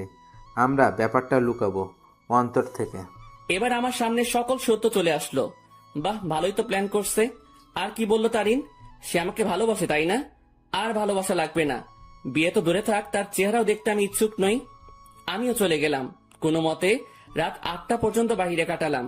আমি বাড়ি আসলাম আর দেখলাম তারা কথা বলতেছে। আমি তো এখন জেনেই গেছি তাদের কি নিয়ে আলোচনা হতো এতদিন। তারা আমার থেকে কথা লুকাইছে, এবার আমিও তাদের বুঝতে দিব না আমিও তাদের গোপন কথাটা জেনে গেছি। সকলে মিলে রাতের খাবারটা খেয়ে নিলাম, তবে আমি চুপচাপ ভাবে থাকি আর তাদের বুঝতে দেই না আমার মনে কি চলতেছে। আমি কারো সাথে কোনো কথা না বলে চলে যাই রুমে। কিরে, কি করিস? কিছু না। কিরে, এভাবে চুপচাপ আসিস কেন? আমার ঘুম আসতেছে। Bye, good night. আমি কম্বলটা গায়ের উপর দিয়ে শুয়ে পড়ি। রাত প্রায় 12টা বাজে। তানভীর ঘুমায়, কিন্তু আমি ঘুমাইনি, কারণ আমি চলে যাব এখান থেকে। কাউকে বলেও যাব না। আমিও উঠে আমার ব্যাগ গুছিয়ে নিয়ে রেডি হয়ে আস্তে করে ব্যাগ নিয়ে রুম থেকে বেরিয়ে পড়ি আর আস্তে করে দরজা খুলে বাসার বাইরে চলে যাই। আমাদের বাড়ি থেকে বাস স্টেশন প্রায় হেঁটে গেলে 15 মিনিটের রাস্তা, আর আমিও ব্যাগ নিয়ে হাঁটতে লাগি। বাস স্টেশন প্রায় হেঁটে গেলে 15 মিনিটের রাস্তা, আর আমিও ব্যাগ নিয়ে হাঁটতে লাগি। আমি কোনো মতে বাস স্টেশনে পৌঁছে যাই। সেখানে গিয়ে মামা তানভীরকে SMS করে দেই যে আমি চলে যাচ্ছি, আমার জন্য চিন্তা না করতে।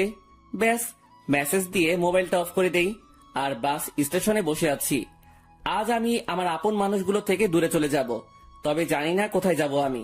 তবে আপাতত আমি আমার এলাকার দিকেই যাব, এরপর না হয় অন্য কোনো কিছু ভাববো আমি। ভাগ্যক্রমে একটা বাস আসে আর আমি উঠে পড়ি। আমি বাসের মধ্যে ড্রাইভারের পিছনের সিটে বসি। সেখানে টিকিট বাকি ছিল, তাই আমিও নিয়ে নেই। মোট কথা তাদের থেকে দূরে চলে যেতে চাই আমি। আর তারিন, যে কিনা আমাকে অনেক কষ্ট দিল, সে আমার আম্মু আব্বুকে ভালোই পটাতে পারলেও সে কোনো দিনও আমাকে পাবে না, কারণ সে আমার মনে গুরুতরভাবে আঘাত করলো। আমি অনেক কষ্ট ভোগ করছি, আর এত সহজে তারিন আমাকে পেয়ে যাবে তা কোনো দিনও না। এবার সেও বুঝুক, যখন ভালোবাসার মানুষ দূরে থাকে ও ঘৃণা করে তখন কেমন লাগে। আমি অনেক কষ্ট অনুভব করলাম, এবার তার পালা কষ্ট অনুভব করার। আমি কোনো দিনও তারিনকে বোরকা পরা অবস্থায় দেখি নাই, আর আমাদের সাথে যখন বাসে ওঠে তখন সে বোরকাটা পরে, মানে শুধু চোখগুলো দেখা যাবে, বাকি শরীরের অংশ দেখা যাবে না। ওই বোরকাটা পরে, আর এই বোরকাটা পরায় আমি তারিনকে চিনতে পারি নাই। তবে শুধু তারিন না, তানিয়াও তারিনের মতোই বোরকা পরে, তবে বোরকার রংটা ভিন্ন। তারিন পরছিল কালো আর তানিয়া পরছিল একটু নেভি ব্লু বোরকা। মেয়েটা ভালোই বুদ্ধি খাটাইছে, মানতেই হবে। সে আমার সামনে না এসে আম্মু আব্বুকে ভালোভাবেই পটাইছে ও তাদেরকে ভালোভাবেই আয়ত্ত করলো, কিন্তু কোনো লাভ হয়নি। কি করে ভাবলো এত সহজে আমাকে পেয়ে যাবে? আমাকে যতটুকু কষ্ট দিল তাকেও সেটা অনুভব করতে হবে। এরপর না হয় দেখা যাবে। প্রায় 2 ঘন্টা বাস চলতেছে, কিন্তু চোখে কোনো ঘুম নেই আমার। থাকবেই বা কি করে? যে দেখলাম ও শুনলাম আমি যদি আজ সেখান থেকে না চলে আসতাম, তাহলে তারা আমাকে জোর করে হলেও তারিনের সাথে বিয়ে দিত। কিন্তু আমি কোনো দিনও এই মেয়েকে এত সহজে মেনে নিব না। একবার এই মেয়েটা আমাকে সন্দেহ করে ও অবিশ্বাস করে, আমাকে অনেক অপমান করলো আর জুতার বাড়িও দিল। আর আজ যদি মেয়েটাকে আমি বিয়ে করি, তাহলে আমার অপমানের কি হবে? আমার মনে যে আঘাত করলো তার কি হবে? আর তাছাড়াও এরপর সে যদি অন্য কোনো কাহিনী করে বসে বা আমার পরিবার থেকে আমাকে আলাদা করতে চায়, তাহলে না, এই মেয়ে ভালোবাসার যোগ্য নয়। ওর মনে কোনো ভালোবাসা নেই, আছে শুধু ভালো লাগা। আর ভালোবাসার কি বা বুঝে এই মেয়ে? হ্যাঁ, ভালোবাসার কোনো কিছু জানে সে? ভালোবাসা কি সেটা জানে নাকি? যদি সে সত্যিকারই আমাকে ভালোবাসতো তাহলে আমার উপর ভরসা রাখতো, কিন্তু সে। বাসের ব্রেক কাজ করতেছে না। কথাটা শুনে সেখানে থাকা যাত্রীরা ও আমি শক খেয়ে গেলাম। কি বলতেছেন আপনি এসব? বাসের ব্রেক কাজ করতেছে না, হঠাৎ করেই ব্রেক কাজ করা বন্ধ করে দিয়েছে। ড্রাইভারের কথা শুনে যাত্রীরা আতঙ্কে ও ছোটাছুটি চিৎকার চেঁচামেচি শুরু করে দেয়। আরে আপনারা শান্ত হন সবাই, প্লিজ এভাবে উত্তেজিত হবেন না। আর তখনই সামনে থেকে একটা ট্রাক আসে আর বাসের সাথে ট্রাকের ধাক্কা লাগে। এক মুহূর্তেই সকল কিছু পরিবর্তন হয়ে গেল। আমার চোখ ঝাপসা হয়ে আসছে, তবুও চোখে একবার আশেপাশে দেখে নেই। মৃত্যু আমার চলে আসছে, আর আমার জীবনের সমাপ্তি হয়তো এইভাবেই হওয়ার ছিল। আর কিছুক্ষণের মধ্যে অন্তর সেখানে মারা যায়। বাসে প্রায় 40 জনের মতো ছিল, যার মধ্যে অনেকেই গুরুতর আহত হয়। আর সামনে থাকা ড্রাইভারও শেষ। বাসটি সামনে স্টেশন থেকে যাত্রী নেওয়ার কথা ছিল, হয়তো আর যাত্রী নেওয়া হলো না। কিছুক্ষণ পরেই সেখানে উদ্ধারকর্মী ও অ্যাম্বুলেন্স আসে ও তাদের কাজ করতে ব্যস্ত। সকালবেলা তানভীরের মোবাইল বেজে ওঠে। হ্যালো। অপর পাশ থেকে কথা শুনে তানভীরের মোবাইল হাত থেকে পড়ে যায়। তানভীর পাগলের মতো ব্যবহার করতে শুরু করে, আর তানভীর অন্তরের মামাকে নিয়ে সেও সকাল সকাল বেরিয়ে পড়ে। তানভীর ও অন্তরের মামা জায়গা মতো চলে যায়। তাকে একজন পুলিশ ফোন দেয় আর ঠিকানাটাও দেয়, আর বলে সেখানে চলে আসতে, আর তানভীরও সেখানে চলে যায়। তানভীর, কি হয়েছে? তুই এখানে আনলি কেন? তানভীর চুপ হয়ে আছে। জি, আপনার নাম কি তানভীর? জি। আসুন আমার সাথে। আসলে ডেড বডির পকেট থেকে আমরা একটা মোবাইল পাই, আর সেটা অন করেই সেখানে আপনার নাম্বার দেখতে পাই, যেখানে লেখা ছিল তানভীর বেস্ট। তাই আপনাকে কল দিলাম। কার ডেড বডির কথা হচ্ছে অফিসার? আসুন আমার সাথে। পুলিশ তানভীর ও অন্তরের মামাকে একটা রুমে নিয়ে যায়, যেটাতে ডেড বডি শোয়ানো। সেখানে সাদা চাদর মোড়ানো একটি লাশের কাছে নিয়ে যায়। তানভীর, কি হয়েছে রে? কার কি হয়েছে? কিন্তু তানভীর নিস্তব্ধ। পুলিশ অফিসার সাথে সাথে সেই লাশের মুখ থেকে সাদা চাদরটা সরায়। সাথে সাথে অন্তরের মামা লাশ দেখে থমকে যায়, কারণ এটা তার ভাগ্নে অন্তরের ডেড বডি। এই তানবীর, এটা কে? দেখতে তো পুরাই আমাদের অন্তরের মতো লাগতেছে। তানবীরের সাথে সাথে সেই বড়িটা ধরে চিৎকার করে কান্না করতে লাগে, কারণ আজ তার বন্ধু তার থেকে বহুদূরে চলে গেছে, যেখান থেকে আর কোনোদিনও ফিরবে না। এই অন্তর, এভাবে শুয়ে আছিস কেন? এই এই অন্তর, দেখ ভাই, এভাবে শুয়ে থাকিস না, কথা বল ভাই। এই তুই না আমাকে ভাই ডাকছিস, আর তুই না বলতি তুই আমার কথা শুনবি, তাহলে শালা এভাবে শুয়ে আছিস কেন? এই অন্তর। এই তুই কাকে অন্তর বলতেছিস তানবীর? আমাদের অন্তর তো বাসায়। আর তখনই অন্তরের মামার মোবাইলে কল আসে আর দেখে তার বোন কল দিছে। কি রে ভাই, কই গেছিলি? আর তানভীর, অন্তর কই? অন্তরের মামা এই কথাটা শুনে থমকে যায়, কারণ বলল অন্তর ওর বাড়িতে নেই। সাথে সাথে কল কেটে দেয় আর স্ক্রিনের দিকে তাকায়। সেখানে অন্তরের একটা মেসেজ দেখে, সেও সেটা দেখতে লাগে। সেখানে লেখা ছিল, মামা, আমি তোমাদের মনের গোপনের তথ্যটা জেনে গেছি, কিন্তু তোমরা আমার মনের অবস্থা জানো না। আপাতত আমি এই সব থেকে নিজেকে বিরত রাখতে চাই, কিন্তু বাড়িতে থাকলে আমি শিওর তোমার আমাকে বিয়ে দিয়েই ছাড়বা, তাই বাধ্য হয়ে আমাকে চলে যাইতেই হইতেছে। ভালো থাকিও আব্বু আম্মু, নানা ভাই, নানু, তানভীর, শান্তা, মামি, আর তোমাদের বাসার সেই গেস্টগুলোর খেয়াল রাখিও, আর সাথে নিজেরও খেয়াল রাখিও, আর আমার জন্য দোয়া করিও। খোদা হাফেজ। তোমার জীবন তেনা তেনা কারি। অন্তর মেসেজটা দেখার সাথে সাথে সেও অন্তরের দেহটাকে ধরে কান্না করে দেয়।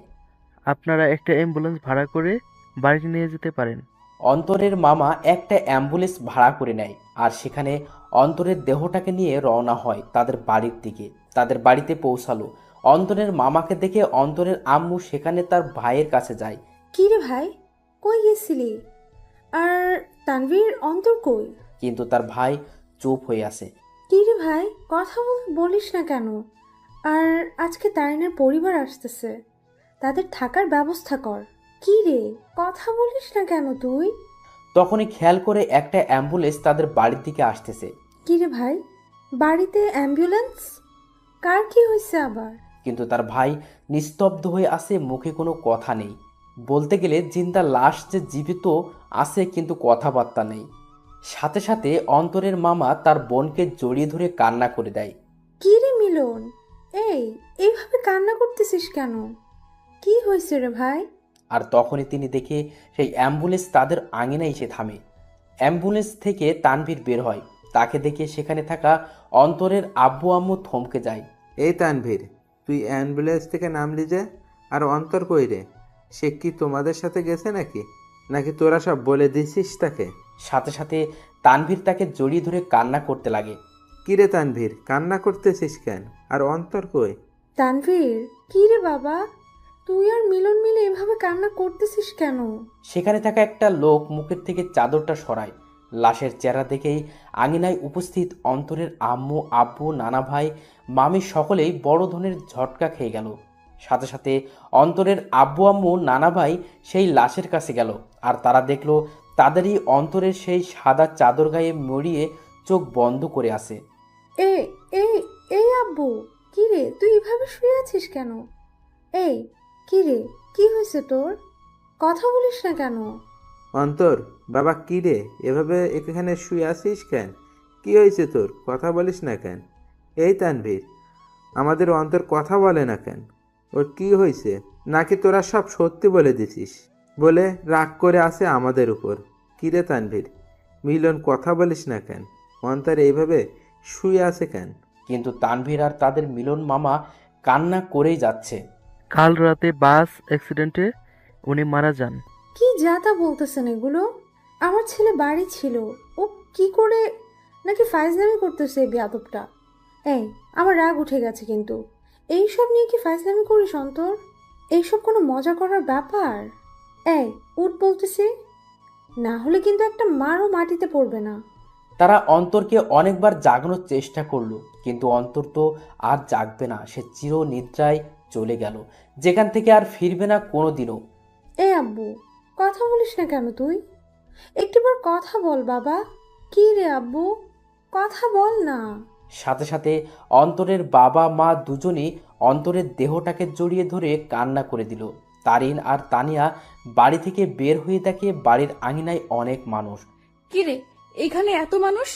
বিয়ে তো ঘরোয়া পরিবেশে হবে বললো, তাহলে এত মানুষ আর কান্নাকাটির আওয়াজ পাচ্ছি কেন? চল তো দেখি কি হয়েছে। তারপর তানিয়া ও তারিন সেখানে গেল। কিরে, আন্টি এভাবে কান্না করতেছে কেন? কি হয়েছে? আঙ্কেলও কান্না করতেছে। কি হয়েছে রে? তারিন অন্তরের আম্মুর কাছে যায়। সেখানে গিয়ে যখনই অন্তরের আম্মুর কাঁধে হাত দিবে তখন সে সেখানেই নিস্তব্ধ হয়ে যায়। তার মুখ দিয়ে আর কোনো কথা বেরোচ্ছে না। সেও সাথে সাথে সেখানে বসে পড়ে। আন্টি অন্তর এভাবে শুয়ে আছে কেন? কি হয়েছে ওর? কিন্তু তারা সকলেই কান্না করেই যাচ্ছে। অন্তর এভাবে শুয়ে আছে কেন? হাই অন্তর, তুমি এভাবে শুয়ে আছো কেন? কি হয়েছে তোমার? এইভাবে সাদা চাদর গায়ে কেন তোমার? হাই অন্তর, কথা বলো না কেন? আঙ্কেল আন্টি, অন্তর এভাবে শুয়ে আছে কেন? কি হয়েছে? কথা বলতেছেন না কেন আপনারা? কিন্তু কারো কোনো মুখে কথা নেই, শুধু কান্না আর কান্না। হাই কলিজা, এইভাবে শুয়ে আছো কেন? আমি জানি তুমি আমার উপর অনেক রাগ করে অভিমান করে বসে আছো, কিন্তু বিশ্বাস করো আমি সত্যি তোমাকে ভালোবাসি।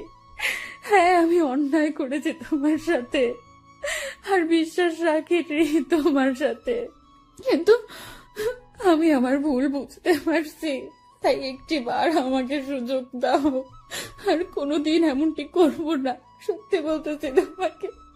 কি হলো, কথা বলো না কেন তুমি? হাই কলিজা, একটিবার কথা বলো না, আমি তোমার পায়ে ধরতেছি। এই আর একটিবার সুযোগ দাও আমাকে, দোয়াই লাগে তোমার। এইভাবে চুপ থেকো না প্লিজ। দেখো আমার কিন্তু ভয় লাগতেছে, আর তুমি এইভাবে চুপচাপ শুয়ে আছো কেন? কথা বলো না। দেখো এভাবে চুপচাপ থেকো না। আমার আর এমন ভুল আমি করবো না, সবসময় তোমার প্রতি বিশ্বাস রাখবো। হাই কলিজা, কথা বলো না কেন? কি হয়েছে তোমার? তারিন অন্তরের হাত ধরে উঠালো আর সাথে সাথে পড়ে যায়। আর তখনই তানিয়া এসে তারিনকে ধরে আর নিয়ে যেতে লাগে। আই তানিয়া, ছাড় আমাকে। আমার কলিজা কথা বলে না কেন? কি হয়েছে ওর? আমাকে ছাড় বলতেছি। তারিন, অন্তর আর কথা বলবে না রে। সে আর কোনো দিনও আমাদের সাথে কথা বলবে না, হাসি ঠাট্টাও করবে না। সে আমাদের একা করে দিল রে। রাগ তো আমার সাথে করলো, তাহলে তোরা একা কি করে হবি? আর দেখি, ছাড় আমাকে, আমি ওর কাছে যাব। ওইখানে শুয়ে আছে আমার উপর রাগ করে, আর আমার সাথে কথাও বলে নাই রাগ করে। দেখি, ছাড় আমাকে, আমি ওকে মানিয়ে নিব। দেখবি ও আমার সাথে কথা বলবে। ছাড় বলতেছি আমাকে। তারিন সেখানেই পাগলামো শুরু করে দেয়। সে কোনো মতেই বিশ্বাস করতে পারছে না তার অন্তর শুধু তাকেই না, সকলকে ছেড়ে চলে গেল ওপারে, যেখান থেকে আর কোনোদিনও ফিরবে না। তারিন পাগলামো করতে করতে জ্ঞান হারিয়ে ফেলে আর তাকে ঘরের ভিতরে নিয়ে যাওয়া হয়। দুপুরবেলা জানাজা পড়িয়ে অন্তরকে নিয়ে যেতে লাগে তার চিরস্থায়ী স্থানে। আজ এক আব্বুর কাঁধে তার ছেলের লাশ, এক বন্ধুর কাছে তার ভাইস্বরূপ বন্ধুটির লাশ হয়ে শুয়ে আছে, আর এক হতভাগা মামা যার সাথে হাসি মজা করে বেড়ানো ভাগ্নেটার লাশের খাট বহি করে নিয়ে যাচ্ছে তার চিরস্থায়ী স্থানে। অন্তরকে কবরে শোয়ানো হয়, তাকে মাটি দেওয়া হয়। আজ সেই কবরে দাফন হয়ে গেল কারো ছেলে, কারো ভাগ্নে, কারো প্রিয় বন্ধু আর কারো ভালোবাসা। সকলকেই সেখানে অন্তরের জন্য দোয়া করে চলে যায়। তবে সেখানে বসে বসে তিনজন হতভাগা মানসিক কান্নায় ভেঙে পড়ে বসে আছে। আজ অন্তরের মামা ভাবতে লাগে সেই দিনগুলো যখনই অন্তর তাকে জ্বালিয়ে বেড়াতো, কিন্তু আজ থেকে সেই মামাকে আর কেউ জ্বালাবে না। আজ এক বন্ধু তার সুখ দুঃখ ভাগ করা বন্ধুকে হারিয়ে ফেলল। আজ একজন বাবা তার শাসন করা ছেলেটাকে হারিয়ে বসে আছে। সব সময় অন্তরকে বকা দিয়ে বেড়াতো, কিন্তু আজ থেকে সেই বকাগুলো আর কাউকে দিতে পারবে না। অন্যদিকে তারিনের জ্ঞান ফিরে, সে দেখে অন্তরের আম্মু কান্না করতেছে আর তানিয়া তাকে সামলাতে সামলাতে কান্না করতে লাগলো। এই, তোমরা সকলে কান্না করতেছো কেন? আজকে না আমার আর অন্তরের বিয়ে, আর বিয়েতে তো মেয়েরা কান্না করে, তাহলে তোমরা ছেলের মা ছেলের বান্ধবী হয়ে কান্না করতেছো কেন? আরে যাও, তাড়াতাড়ি আমাকে রেডি হতে হবে। এই তানিয়া, তাড়াতাড়ি আমাকে রেডি করে দে, কাজী সাহেব চলে আসবে যে কোনো সময়। আর অন্তর রেডি হইছে, দেখ না। আর শোন, তানভীরকে বল না অন্তরকে রেডি হওয়া অবস্থায় একটু ছবি দিতে, আমি একটু দেখবো আমার কলেজাটাকে। তানভীরকে বল না অন্তরের ছবি দিতে আমাকে রেডি করে দে। আমি শাড়ির আঁচল সামলাতে পারি না, কিন্তু ও বলছিল শাড়িতে নাকি আমাকে দারুণ মানাবে, আমি ওর জন্য শাড়ি পরবো। তারিন, কি হয়েছে? আর আন্টি, সরি আম্মু, একটু রেডি করে দাও না, কাজী সাহেব চলে আসবে তো, আমাকে আবার অন্তরকে মানাতে হবে। তারিন সেখানে পাগলের মতো ব্যবহার করতে লাগলো। তারিনকে অনেকবার বোঝানোর চেষ্টা করা হলো অন্তর অনেক দূরে চলে গেছে, কিন্তু সে তা কোনো মতেই মানছে না। তারা বুঝতে পারলো অন্তরের অকাল মৃত্যু তারুণের মাথার এফেক্ট করেছে, তাইও সে পাগলের মতো আচরণ করতে লাগলো।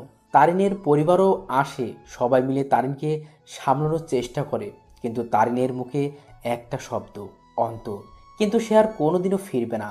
এভাবেই সমাপ্তি ঘটল এক অসমাপ্ত ভালোবাসার। একটি সন্ধ্যের জন্য একটি ভালোবাসা অপূর্ণ রয়ে গেল, শুধু থেকে গেল ভালোবাসার কিছু স্মৃতি ও অনুভূতি। ভালোবাসার মধ্যে সবচেয়ে গুরুত্বপূর্ণ হলো বিশ্বাস। একে অপরের প্রতি বিশ্বাস যত মজবুত থাকবে, ভালোবাসাও তত শক্ত হবে। সন্ধ্যের জন্য একটি ভালোবাসা সম্পূর্ণ শেষ হয়ে যায়, তবে বর্তমানে ভালোবাসার মানুষগুলোও অনেক আজব, কারণ আমরা ভুল মানুষের উপর বিশ্বাস করে ফেলি আর সঠিক মানুষকে সন্দেহ করে বসি। তাই ভালো যেহেতু বাসবেন, তার আগেই সেই ব্যক্তিটার সম্পর্কে একটু ধারণা নিয়েই তবেই ভালোবাসিয়েন আর ভালোবাসার প্রতি ভরসা রাখবেন।